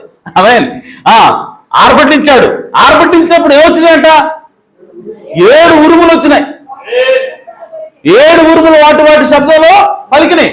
అంటే మనకేమో ఉరుమేట్టుగా ఉంది, యోహానుకేమో అందులోంచి మాటలు వినపడుతున్నాయి. హల్లెలూయా. అంటే ఆ ఉరుముల యొక్క ప్రత్యక్షత, ఆ ఉరుముల యొక్క అర్థము వధువుకు అర్థమవుతా ఉన్నది, యోహానుకు అర్థమవుతా ఉన్నది. ఆమేన్. సో ఇప్పుడు యోహానుకు అర్థమైనప్పుడు ఇప్పుడు దేవుడు ఏమన్నాడు? మూసే వాటిని, వాటిని నువ్వు రాయొద్దు. వాటి 7 ముద్రలు నువ్వు సీల్ అప్ దోస్ థింగ్స్. ఆమేన్. 7 ఉరుములు వచ్చాయి కాబట్టి 7 ముద్రల చేత వాటిని ముద్రించు. ఆమేన్. ఇప్పుడు దేవుడు ఎందుకు ముద్రించమంటున్నాడు వీటిని? దేవుడు ఎందుకు ముద్రించమంటున్నాడు అని చెప్పానంటే 7వ వచనంకి వెళ్ళేసరికి చెప్తాడు. 7వ వచనం చదవండి. ఇప్పుడు ఎందుకు ముద్రించమంటున్నాడు? 7వ దూత పలుకు దినములలో అతడు దూరబోతబోచుండగా దేవుడు తన దాసులకు ప్రవక్తలకు తెలిపిన సువార్త ప్రకారము దేవుని మర్మము సమాప్తమగును. అంటే ఇంక అసలు ఎలాంటి మర్మాలు కూడా ఉండవు. సో ఈ 7 ఉరుములు ఏదైతే ఉరిమిందో అది కూడా ఒక మర్మమైనది. ఆ మర్మాన్ని దేవుడు మూసించాడు. ఇప్పుడు ఆ మర్మాన్ని కూడా ఎవరి ద్వారా తెలుస్తున్నాడు అంటున్నాడు 7వ వచనంలో, 7వ దూత పలికే దినాల్లో. హల్లెలూయా. సో 7వ దూత వచ్చినప్పుడు మర్మాలను ఓపెన్ చేసే మినిస్ట్రీ కలుగుంటాడు ఆయన. 7 ముద్రలు ముద్రించినటువంటి ఆ ముద్రల యొక్క అర్థం ఏమిటో అవి చెప్పగలిగేటువంటి సామర్థ్యం ఎవరికి ఇస్తా ఉన్నాడు దేవుడు అంటే 7వ దూతకి ఇస్తా ఉన్నాడు. హల్లెలూయా. అంటే ఈ 7వ దూత బైబిల్ ఉన్నాడా లేడా? ఆమేన్. ఉన్నాడు. కాకపోతే మేము విలియం బ్రానమే ఆ దూత అని మీరు అంటే కాదు ఆయన ఎంత మాత్రం కాదంటున్నారు. సరే ఆయన ఎవరో చెప్పండి మరి అంటే సమాధానం లేదు. మరి ముత్తలు ఇప్పుడు ఇంకోటి తీసుకుని రండి అంటే ఎవరు లేరండి. ఈయన మాత్రం కాదు. యేసు ప్రభు దూతను పంపిస్తున్నాను కదా, తెరిచేది దూత కదా. ఆమేన్. అందరూ యేసు ప్రభులే. మరి మనం కూడా యేసు ప్రభులు బైబిల్ చెప్తా ఉంది. ఆమేన్. సో యేసు ప్రభు కాని దేవుడు ఇక్కడ అందరూ యేసు ప్రభులే కదా. ఆమేన్. సో కాబట్టి ప్రియ సోదరి సోదరా ఆ 7వ దూత విలియం బ్రానము అయి ఉన్నాడు. ఎందుకంటే ఆయన చెప్పిన వర్తమానం, ఆయన జీవితం ఇదంతా కూడా ఈ బైబిల్లో ఉన్నటువంటి డిస్క్రిప్షన్ సరిపోతా ఉన్నది. ఆమేన్. ఊరగా చెప్పట్లా. బాప్తిస్మ యోహాను వచ్చినప్పుడు కూడా ఆయన అడిగారు, అయ్యా ఎవరు నువ్వు అని చెప్పినప్పుడు ఆయన అన్నాడు, అరణ్య కేకను నేను అన్నాడు. అదే మార్గం సరళం చేయండి, ప్రభు మార్గం సరళం చేయని చెప్పి ఒక అరణ్యంలో కేకేస్తున్నాడు కదా, ఆయన నేనే అన్నాడు ఆయన. హల్లెలూయా. సో బాప్తిస్మ యోహాను నా పేరు రావు చూసుకోండి అన్నాడు ఆయన. నా పేరు యోహాను బైబిల్ ఉంది చూసుకోండి అని చెప్పి అన్నాడు. అలా బైబిల్ ఎవడి రాయరు ముందే, వాళ్ళ పరిచయం రాస్తారు ముందు. వాళ్ళు ఎలాంటి జీవితం కలిగి ఉంటారో, ఎలాంటి పరిచయం కలిగి ఉంటారో, వాళ్ళు ఏం చేయబోతారో అది రాస్తారు. దాన్ని బట్టి వాళ్ళు ఏంటి మీద చేస్తాం. ఏ ప్రవక్తనంతే బైబిల్ తెలియదు, చెబితేనే వినరు. ఆమేన్. సో కాబట్టి బాప్తిస్మ యోహాను ఏ విధంగా మరి తను తాను ఐడెంటిఫై చేసుకున్నాడో వాక్యం ద్వారా, ఈ గడియ పంపినటువంటి ఈ 7వ దూత కూడా ఇదిగో 7వ దూత వచ్చినప్పుడు 2 పనులు చేయాలి అంటున్నాడు ఆయన. ఏంటి అంటే నంబర్ 1 పిల్లల హృదయాల్ని తండ్రుల తట్టు తిప్పాలా. హల్లెలూయా. సో ఆ ఆది అపోస్తలులకు ఇచ్చినటువంటి విశ్వాసం ఏదైతే ఉందో చివరి సంఘాలకు వచ్చే విశ్వాసం అంతా పడిపోయింది. ఆమేన్. సో దాన్ని మరలా తిరిగి కట్టి ఇదిగో అపోస్తల బోధ అంటే ఇది నిజమైన అపోస్తల బోధ. ఇదిగో చూడండి నా జీవితంలో కార్యాలు జరుగుతున్నాయి. ఆమేన్. నా పరిచయం ద్వారా దేవుడు ఆ ఆది అపోస్తలకు ఏదైతే పరిచయం ఇచ్చాడో అదే పరిచయం ఇప్పుడు మరలా పునరుద్ధరించింది చూడని చెప్పి అంటున్నాడు. ఆమేన్. తద్వారా ఇదిగో నమ్మండి ఇదే అపోస్తల బోధ అని చెప్పాడు ఆయన. సో కాబట్టి నేను బోధించిన బోధ అది నా సొంత బోధ కాదు. పౌలు గారు ఏది బోధించాడో నేను కూడా అదే బోధించాను అన్నాడు ఆయన. పేతురు గారు ఏది బోధించాడో అదే నేను బోధించాను అన్నాడు ఆయన. సో కాబట్టి వాళ్ళకి ఏదైతే ఫలితాలు వచ్చినాయో నాకు కూడా అవే ఫలితాలు వచ్చినాయి చూడండి అంటున్నాడు ఆయన. హల్లెలూయా. ఆయన ఏమన్నాడంటే ఇదిగో ద్రాక్షావల్లి ఒకటి ఉన్నది, ఆ ద్రాక్షావల్లికి కొమ్మలు ఉన్నాయి, కానీ ఆ కొమ్మలు అంటుకట్టబెట్టి కొమ్మలు. ఆమేన్. నిమ్మ చెట్టు అంటుకట్టబెట్టింది అనుకో, నిమ్మ కొమ్మ అంటుకట్టబెట్టింది ద్రాక్షావల్లికే, కానీ అది నిమ్మ మొక్క కాబట్టి నిమ్మ కొమ్మ కాబట్టి దానికి ఏం పోతే నిమ్మకాయలు వస్తాయి. ఆమేన్. ఒకవేళ ఆరెంజ్ కొమ్మ కనుక అంటుకట్టబెట్టింది అనుకో, ద్రాక్ష చెట్టు అది, కానీ అంటుకట్టబడింది ఆరెంజ్, కానీ జీవం ద్రాక్ష జీవం తీసుకుంటున్నప్పటికీ అది ఏం కాయలు ఎత్తుంది? ఆరెంజ్ కాయలు కత్తది అన్నాడు ఆయన. ఆమేన్.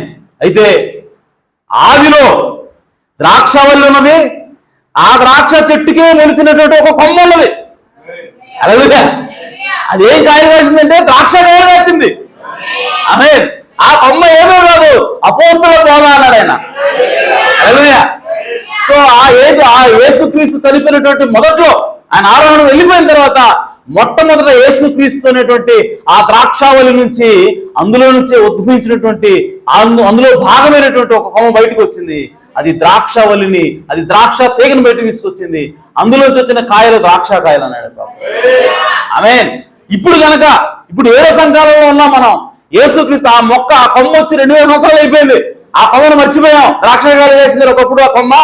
ఏంది మిగతా అంటుకట్టి పెడితే ఏంది ద్రాక్షకాయలు కాయకుండా అంజూరకాయలు వస్తున్నాయి, నిమ్మకాయలు వస్తాయి అనుకుంటున్నాం మనం.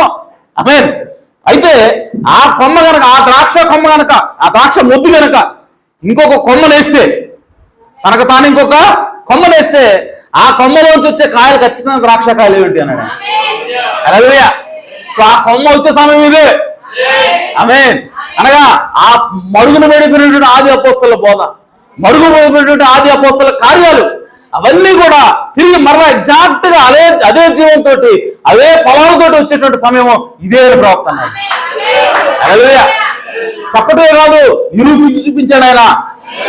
ఇదిగో నేను బోధించిన బోధ ఆది అపోస్తల బోధ కాదు, చూసుకోండి మీరు. ఆమేన్. ఇదిగో నా పరిచర్యలో దేవుడు చేస్తున్నటువంటి ఈ కార్యాలు ఆది అపోస్తల కార్యాల్లో జరిగిలేదు, చూసుకోండి మీరు అన్నాడు. ఆమేన్. సేమ్ ఒకటే, బోధ ఒకటే, తద్వారా వచ్చిన ఫలితాలు కూడా ఒకటే. కాబట్టి ఆ వర్తమానాన్ని ఇప్పుడు మనం స్వీకరిస్తున్నాం. కాబట్టి ఆ వర్తమానం మనం స్వీకరించే కాబట్టి ఇప్పుడు మనకేం విశ్వాసం వస్తా ఉందంటే ఆది అపోస్తల బోధే కరెక్ట్, ఆది అపోస్తల బోధ కరెక్ట్ అని చెప్పి ఇప్పుడు మనం ఏం చేస్తున్నాం అంటే మనం పిల్లలం ఇప్పుడు మనం పెంతుకోస్తు దినాన ఆవిర్భించిన సంఘం ఇప్పుడు చూస్తా ఉన్నాం. ఇప్పుడు మనం అదే పిల్లల హృదయాల్ని పెంతుకోస్తు తండ్రుల వైపు తిప్పడం అంటే అన్నట్టు. ఆమేన్. ఆ పరిచర్య చేసేది ఎవరంటే 7వ సంఘకాల దూత అన్నాడు. ఆమేన్. అది ఆయన జీవితంలో నెరవేరుతా ఉంది. అలాగే ఈ 7వ సంఘకాల దూత చేయవలసిన ఇంకొక పని ఉంది. అదేమిటి అని చెప్పానంటే ఆయన దాచబడినటువంటి మర్మాలను బయటకు తీయాలా, ముద్ర వేయబడినటువంటి విషయాలు బయటకు తీయాలి. ఆమేన్. ఎక్కడి నుంచి చెబుతున్నా సహోదరుడా, ముద్ర వేయబడినటువంటి వాక్యం ఏంది, దాన్ని బయటికి తీయటం ఏంటి, ఎక్కడుంది ఈ బోధ, ఇంత బోధ అని చెప్పానంటే సహోదరులారా యెహెజ్కేలు గ్రంథంలో మనకి యెహెజ్కేలేనా ఇర్మియానా నాకు గుర్తులేదు, ఒకసారి చూద్దాం.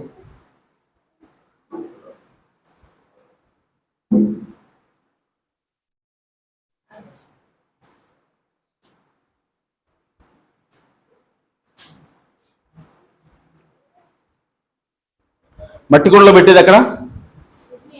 ఇర్మియా. ఎస్.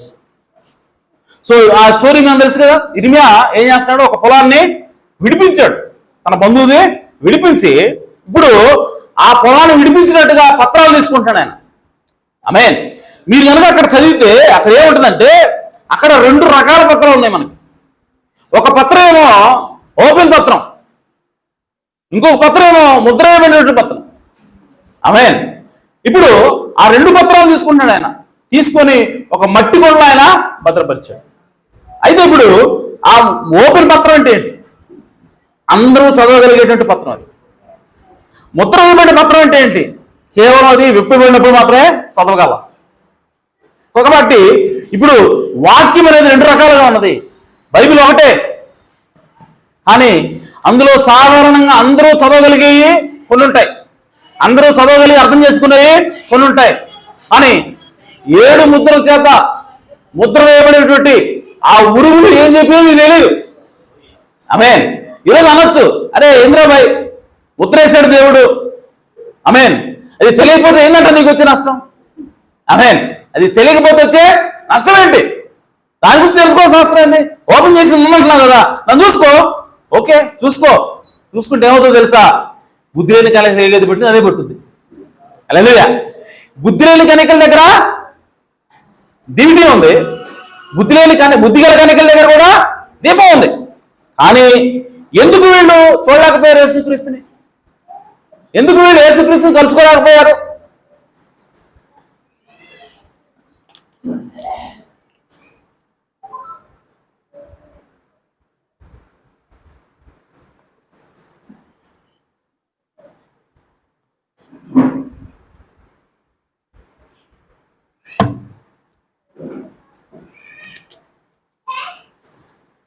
నేను ముగిస్తున్నా, వేడి బాగుంది. రైట్.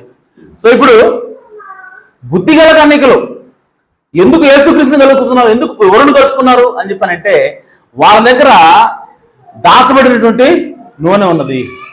ఆమేన్. వీళ్ళ దగ్గర అది లేదు. సో ఈరోజు సాధారణంగా నువ్వు యేసుక్రీస్తుని తెలుసుకోవాలంటే ఈ బైబిల్ చదివితే సరిపోద్ది. కానీ ఈరోజు కేవలం యేసుక్రీస్తు నామాన్ని తెలుసుకొని యేసుక్రీస్తు నామమున బాప్తిసం పొంది రక్షణ పొందడం మాత్రమే కాదు ఈరోజు కావాల్సింది మనకి. ఈరోజు మనం చేసే ఇంకో పని కూడా ఉంది. అదేంటి అని అంటే యేసుక్రీస్తు భౌతికంగా రాబోతున్నాడు. మిగిలిన సంఘాలలో అది లేదు, మిగిలిన 6 సంఘాల్లో అది లేదు. కేవలం వాక్యం ఏంటో బతికినాలో బతకటం, చచ్చిపోవటం, ఓకే, చివరి కాలంలో లేవటం, ఇది మిగిలిన 6 సంఘాలలో చేసేది. కానీ యేసుక్రీస్తు భౌతికంగా రావడం ఆ సంఘాలలో లేదు. మరి యేసుక్రీస్తు భౌతికంగా వస్తానని చెప్పాడు ఆయన. ఆమేన్. సో ఆ వచ్చినప్పుడు ఆ వచ్చే సంఘకాలం ఇదే. ఇప్పుడు ఆ వచ్చిన వాడిని ఎదుర్కోవాలంటే ఎవరో ఒక గుంపు ఇక్కడ ఉండాలి, ఎదుర్కొనే గుంపు కూడా ఉండాలా. ఇప్పుడు ఆ ఎదుర్కొనే గుంపు ఎవరంటే నువ్వు నేనే. హల్లెలూయా. ఎలా ఎదుర్కొంటావు? సజీవంగా ఎదుర్కోవాలా. హల్లెలూయా. సో సజీవంగా నువ్వు ఎదుర్కోవాలి అంటే సజీవంగా ఉన్నపడంగానే నువ్వు మార్పు చెంది ఎత్తపడి ఆయన కలుసుకోవాలి అని చెప్పానంటే నీకు గుడ్డు ఒకటి ఉంటే సరిపోదు, దీపం ఒకటి ఉంటే సరిపోదు, నీకు ఆ నూనె కావాలి. ఆ బుడ్డిలో ఉన్న నూనె కావాలా, ఆ సీక్రెట్ గా ఉన్నటువంటి నూనె కావాలి నీకు. ఆ నూనె ఉంటేనే నువ్వు యేసుక్రీస్తుని కలుసుకోగలవు. ఆ నూనె ఉంటేనే నీ శరీరం మార్పు చెందుద్ది. అయ్యా నాకు ఆ శరీరం మార్పు ఏమవుతండి, ఆమేన్, అంత కష్టం నాకెందుకండి, ఇవన్నీ బుర్ర బద్దలు నాకు మామూలుగా అర్థం కావట్లేదు, ఇక దాచబడింది అందులో మర్మాలు ఇవన్నీ నాకు ఏటర్థం అవుతాయండి అని చెప్పానంటే ఈ సోదరి సోదరుడా నువ్వు బుద్ధి లేని కనుకగా మిగిలిపోతావు. నువ్వు ఎత్తబడలేదు అని అంటే, ఈ కాలంలో నువ్వు ఎత్తబడలేదు అని అంటే శ్రమలో ఉండవలసిన అవసరం ఉన్నది. మామూలుగా అంటే సాధారణ అనుకుంటున్నాం, ఇవన్నీ మనకి ఏడర్థం అవుతాయి అబ్బాయి ఏంటి, ఈ గొడవంతా ఎందుకు మనకి, యేసుప్రభు వచ్చాడు, రక్షించాడు, వెళ్ళిపోయాడు, నమ్ముతున్నాం చాలు, యేసుక్రీస్తుని బాప్తిసం పొందాం, ఆమేన్, పాద పరిచర్య చేస్తున్నాం, ప్రభు రాత్రి చేస్తున్నాం, ఓకే, ముసుగు లేదంటున్నాం, జుట్టు పెంచుకుంటున్నాం, ఇంకా అంతకంటే కావాల్సిందే ఉంది అని అనుకుంటున్నాం మనం. ఆమేన్. అయ్యి దీపం మాత్రమే, ఇదంతా ఏంది దీపం మాత్రమే. అది ఎవరికైనా అర్థమవుతుంది, సంఘశాల కూడా అర్థమవుతుంది. అది కాకపోతే వాడు మనసు ఒప్పుకోకవాడు రావట్లేదు లోపలికి, వాడికి అర్థమవుతున్నాయి అన్ని. ఆమేన్. వాడికి అర్థం కానిది ఏంటి అని అంటే ముత్తలు అర్థం కావట్లేదు, వాడికి దాచబడినటువంటి వాక్యం అర్థం కావట్లేదు. సో ఆ దాచబడిన వాక్యం అర్థం చేసుకోవాల్సిన అవసరం ఇక్కడ కూర్చున్న ప్రతి ఒక్కరికి ఉంది. ఆమేన్. నాకు ఎందుకయ్యా ఆదివారం వాక్యం వింటాను పోతాను, ఈ గొడవతో నాకు ఎందుకంటే కుదరదు. ఆమేన్. నేను మిమ్మల్ని ప్రేమిస్తున్నా. హల్లెలూయా. మీలో ఉన్న ప్రతి ఒక్కరు కూడా పరలోకం పోవాలా, మీలో ఉన్న ప్రతి ఒక్కరు కూడా ఎత్తబడాలా. అది దేవుడు నాకు అప్పచెప్పిన మిషన్ అది. ఆమేన్. నేను ఆ మిషన్ మీద ఉన్నాను. కాబట్టి ఈరోజు ఒకవేళ నేను ఏదైనా కఠినంగా మిమ్మల్ని మాట్లాడినా ఏంది, మిమ్మల్ని మీరు సంఘానికి ఎప్పుడు ప్రాథమిక ఎప్పుడు రావాల్సిందని చెప్పి మిమ్మల్ని వాక్యం చెప్పి అది చెప్పి ఇది చెప్పి మిమ్మల్ని మోటివేట్ చేసి బలవంతంగా లాక్కొచ్చినా, మీరు ఒకవేళ తిట్టుకున్నా, ఆమేన్, ఈ రోజు నువ్వు తిట్టుకోవచ్చు, కొద్ది రోజుల తర్వాత మీరు నన్ను అప్రిషియేట్ చేస్తారు. ఆమేన్. అరే ఆ రోజు పాస్టర్ గారు బలవంత పెట్టినా, ఆ రోజు పాస్టర్ గారు మనల్ని ఒత్తిడి చేసినా, ఆమేన్, ఆయన మనల్ని ఆ విధంగా లాక్కొచ్చాడు కాబట్టి ఈరోజు మనం పరలోకంలో వేసేతో కూర్చున్నారా, మంచి పని చేశాడు పాస్టర్ అని చెప్పి ఆ రోజు నన్ను ముచ్చుకుంటారు మీరే. ఆమేన్. సో ఈ రోజు మీరు తిట్టుకున్నా పర్వాలేదు. ఆమేన్. నేను నాకు ఏదైతే దేవుడు చెప్పాడో, ఆమేన్, ఏదైతే ప్రవక్త ద్వారా దేవుడు వాక్యం ఇచ్చాడో ఆ వాక్యాన్ని మీకు ఇవ్వాల్సిన అవసరం నాకుంది. ఆమేన్. సో కాబట్టి ప్రియ సహోదరి సోదరులారా, మీకు అర్థం కాకపోయినా అర్థం అయినా కాకపోయినా 7 ముద్రల గ్రంథము, 7 ముద్రల ప్రత్యక్షత, ఇది తెలుసుకోవాల్సిన అవసరం మనకున్నది. ఆమేన్. ఒకవేళ మాకు అర్థం కాదు అని చెప్పి నేను ఫ్లైట్ మోడ్లో పెట్టలేదా, ఫ్లైట్ మోడ్లో పెట్టానే నేను. సరే. సో మీకు అర్థం కాకపోతే దేవుణ్ణి అడగండి. చెప్పాడు పాస్టర్ గారు నాకు అర్థం కాలేదు, ఏం కాదులే అని పనుకోవద్దు. ఆమేన్. 7 ముద్రల ప్రత్యక్షత, 7 ముద్రలు మీకు అర్థం కావాలంతే. అర్థం కాకపోతే దేవుణ్ణి అడగాల్సిన బాధ్యత మీ మీద ఉంది, ప్రార్థన చేసిన బాధ్యత మీ మీద ఉంది. అవసరమైతే ఉపవాసం ఉండండి. ప్రభువా నాకు ఇది కావాలి, నాకు 7 ముద్రల ప్రత్యక్షత ఏంటో అర్థం అవ్వాలా, ఈ 3వ ఈడ్పు అంటే ఏంటో మాకు అర్థం అవ్వాలి. అప్పుడే మేము పెళ్లి కుమారుని కలుసుకుంటామంట, అప్పుడే మేము బుద్ధిగల కన్యకలు అవుతామంట. కాబట్టి నేను బుద్ధి లేని కన్యకలతో ఉండటానికి నేను ఇష్టపడట్లేదు, బుద్ధిగల కన్యకగా నన్ను చేయని చెప్పి ప్రార్థన చేస్తున్న బాధ్యత మీ మీద ఉన్నది. ఆమేన్. నేను మిమ్మల్ని ఎంకరేజ్ చేస్తున్నా. ఒకవేళ మీకు సంఘకాలం అర్థం కాకపోతే, ఒకవేళ 7 ముద్రలు అర్థం కాకపోతే మీరు దేవుడిని అడగండి, దేవుడు మీకు ఖచ్చితంగా దయచేస్తాడు. అంతేగాని నాకు అర్థం కాలేదులే చెప్పొచ్చులే దేవుడికి అనుకోవద్దు. ఆమేన్. ఎందుకనంటే అవి అర్థమైతేనే మీరు దేవుణ్ణి కలుసుకుంటారు, అవి అర్థమైతేనే మీరు ఎత్తపడతారు. ఎత్తబాటు కోసమే దేవుడు ఇచ్చాడు. కాబట్టి ఈ సోదరి సోదరులారా, ఈరోజు ఆ సిద్ధంలో ఉన్నటువంటి నూనె, ఆ డబ్బాల్లో ఉన్నటువంటి ఎక్స్ట్రా తెచ్చుకున్న నూనె ఏంటి అని చెప్పానంటే ఈ ఘడి వర్తమానమైనది. మరి ఈ ఘడి వర్తమానం ఏంటి అని చెప్పంటే యేసుక్రీస్తు రక్తం కాచాడు, రక్షణ పొందండినా? అదే ఈరోజు గడి వర్తమానం. అది కూడా వాక్యమే కానీ వర్తమానం కాదు. ఆమేన్. అది వాక్యము కానీ ఈ గడి వర్తమానము కాదు. ఈ గడి వాక్యం ఏమిటి అని చెప్పానంటే 7 ముద్రల ప్రత్యక్షత. ఇప్పుడు మనం చదువుకున్నాం, ఆ ఉరుములో ఉరిగిన వాటికి నువ్వు ముద్రవే. 7వ దూత పలుకు దినాల్లో దేవుని మర్మం సమాప్తం అవుతుంది. సో కాబట్టి ఆ 7 ముద్రలు ఏమున్నదో ఆ 7 ముద్రలు బయలుపరిచేటువంటి పరిచర్య నేను 7వ దూతకి ఇచ్చాను. ఆ 7వ దూత వచ్చినప్పుడు ఆయన వర్తమానం వింటే మీకు ఆ 7 ముద్రలు ఏమన్నదో అర్థమవుతుంది. ఆ వర్తమానము మిమ్మల్ని పెళ్లి కుమారు దగ్గరికి తీసుకెళ్తుంది, పెళ్లి కుమారుని కలుసులేగా మిమ్మల్ని చేస్తుంది, పెళ్లి కుమారుతో మీకు వివాహాన్ని చేస్తుంది. హల్లెలూయా. వాళ్ళ ఎంగేజ్మెంట్ అయింది పౌలు గారి ద్వారా. ఈ వర్తమానం, ఈ గడి వర్తమానం 7 ముద్రల ప్రత్యక్ష ఏం చేస్తా ఉందంటే యేసుక్రీస్తు మనకు వివాహం జరిపిస్తా ఉంది. ఆమేన్. సో కాబట్టి ఈ గడిలో మనకి ఆ 2వ నూనె అవసరమైనది, ఆ దాచబడినటువంటి నూనె అవసరమైనది. దానికోసం ప్రార్థన చేసినటువంటి బాధ్యత మన మీద ఉన్నది. కాబట్టి ఆ విధంగా దానికోసం ప్రార్థన చేద్దాం. ఆ 7 ముద్రల ప్రత్యక్షం మనం పొందుకుందాం, ఆ 3వ ఈడ్పును మనం కలిగి ఉందాం. తద్వారా ఎత్తబడి మన శరీరం వాపు చెంది ఎత్తబడి ఆ మధ్యాకాశంలో యేసుక్రీస్తుని కలుసుకుని ఆ పెళ్లి విందులోకి మనము వెళ్ళిపోదాం. దేవుడు మిమ్మల్ని సమృద్ధిగా దీవించును గాక, ఈ వాక్యం దేవుడు ఆశీర్వదించును గాక. ఆమేన్. ఈ సమయంలో సాంగులు వచ్చి సమయం తీసుకుంటారు.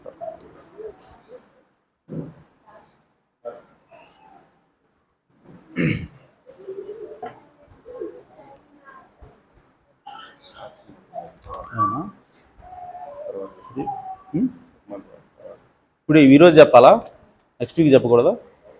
నెక్స్ట్ వీక్ చెబుతుందిలే, ప్రార్థన అయిపోయింది కదా. హల్లెలూయా.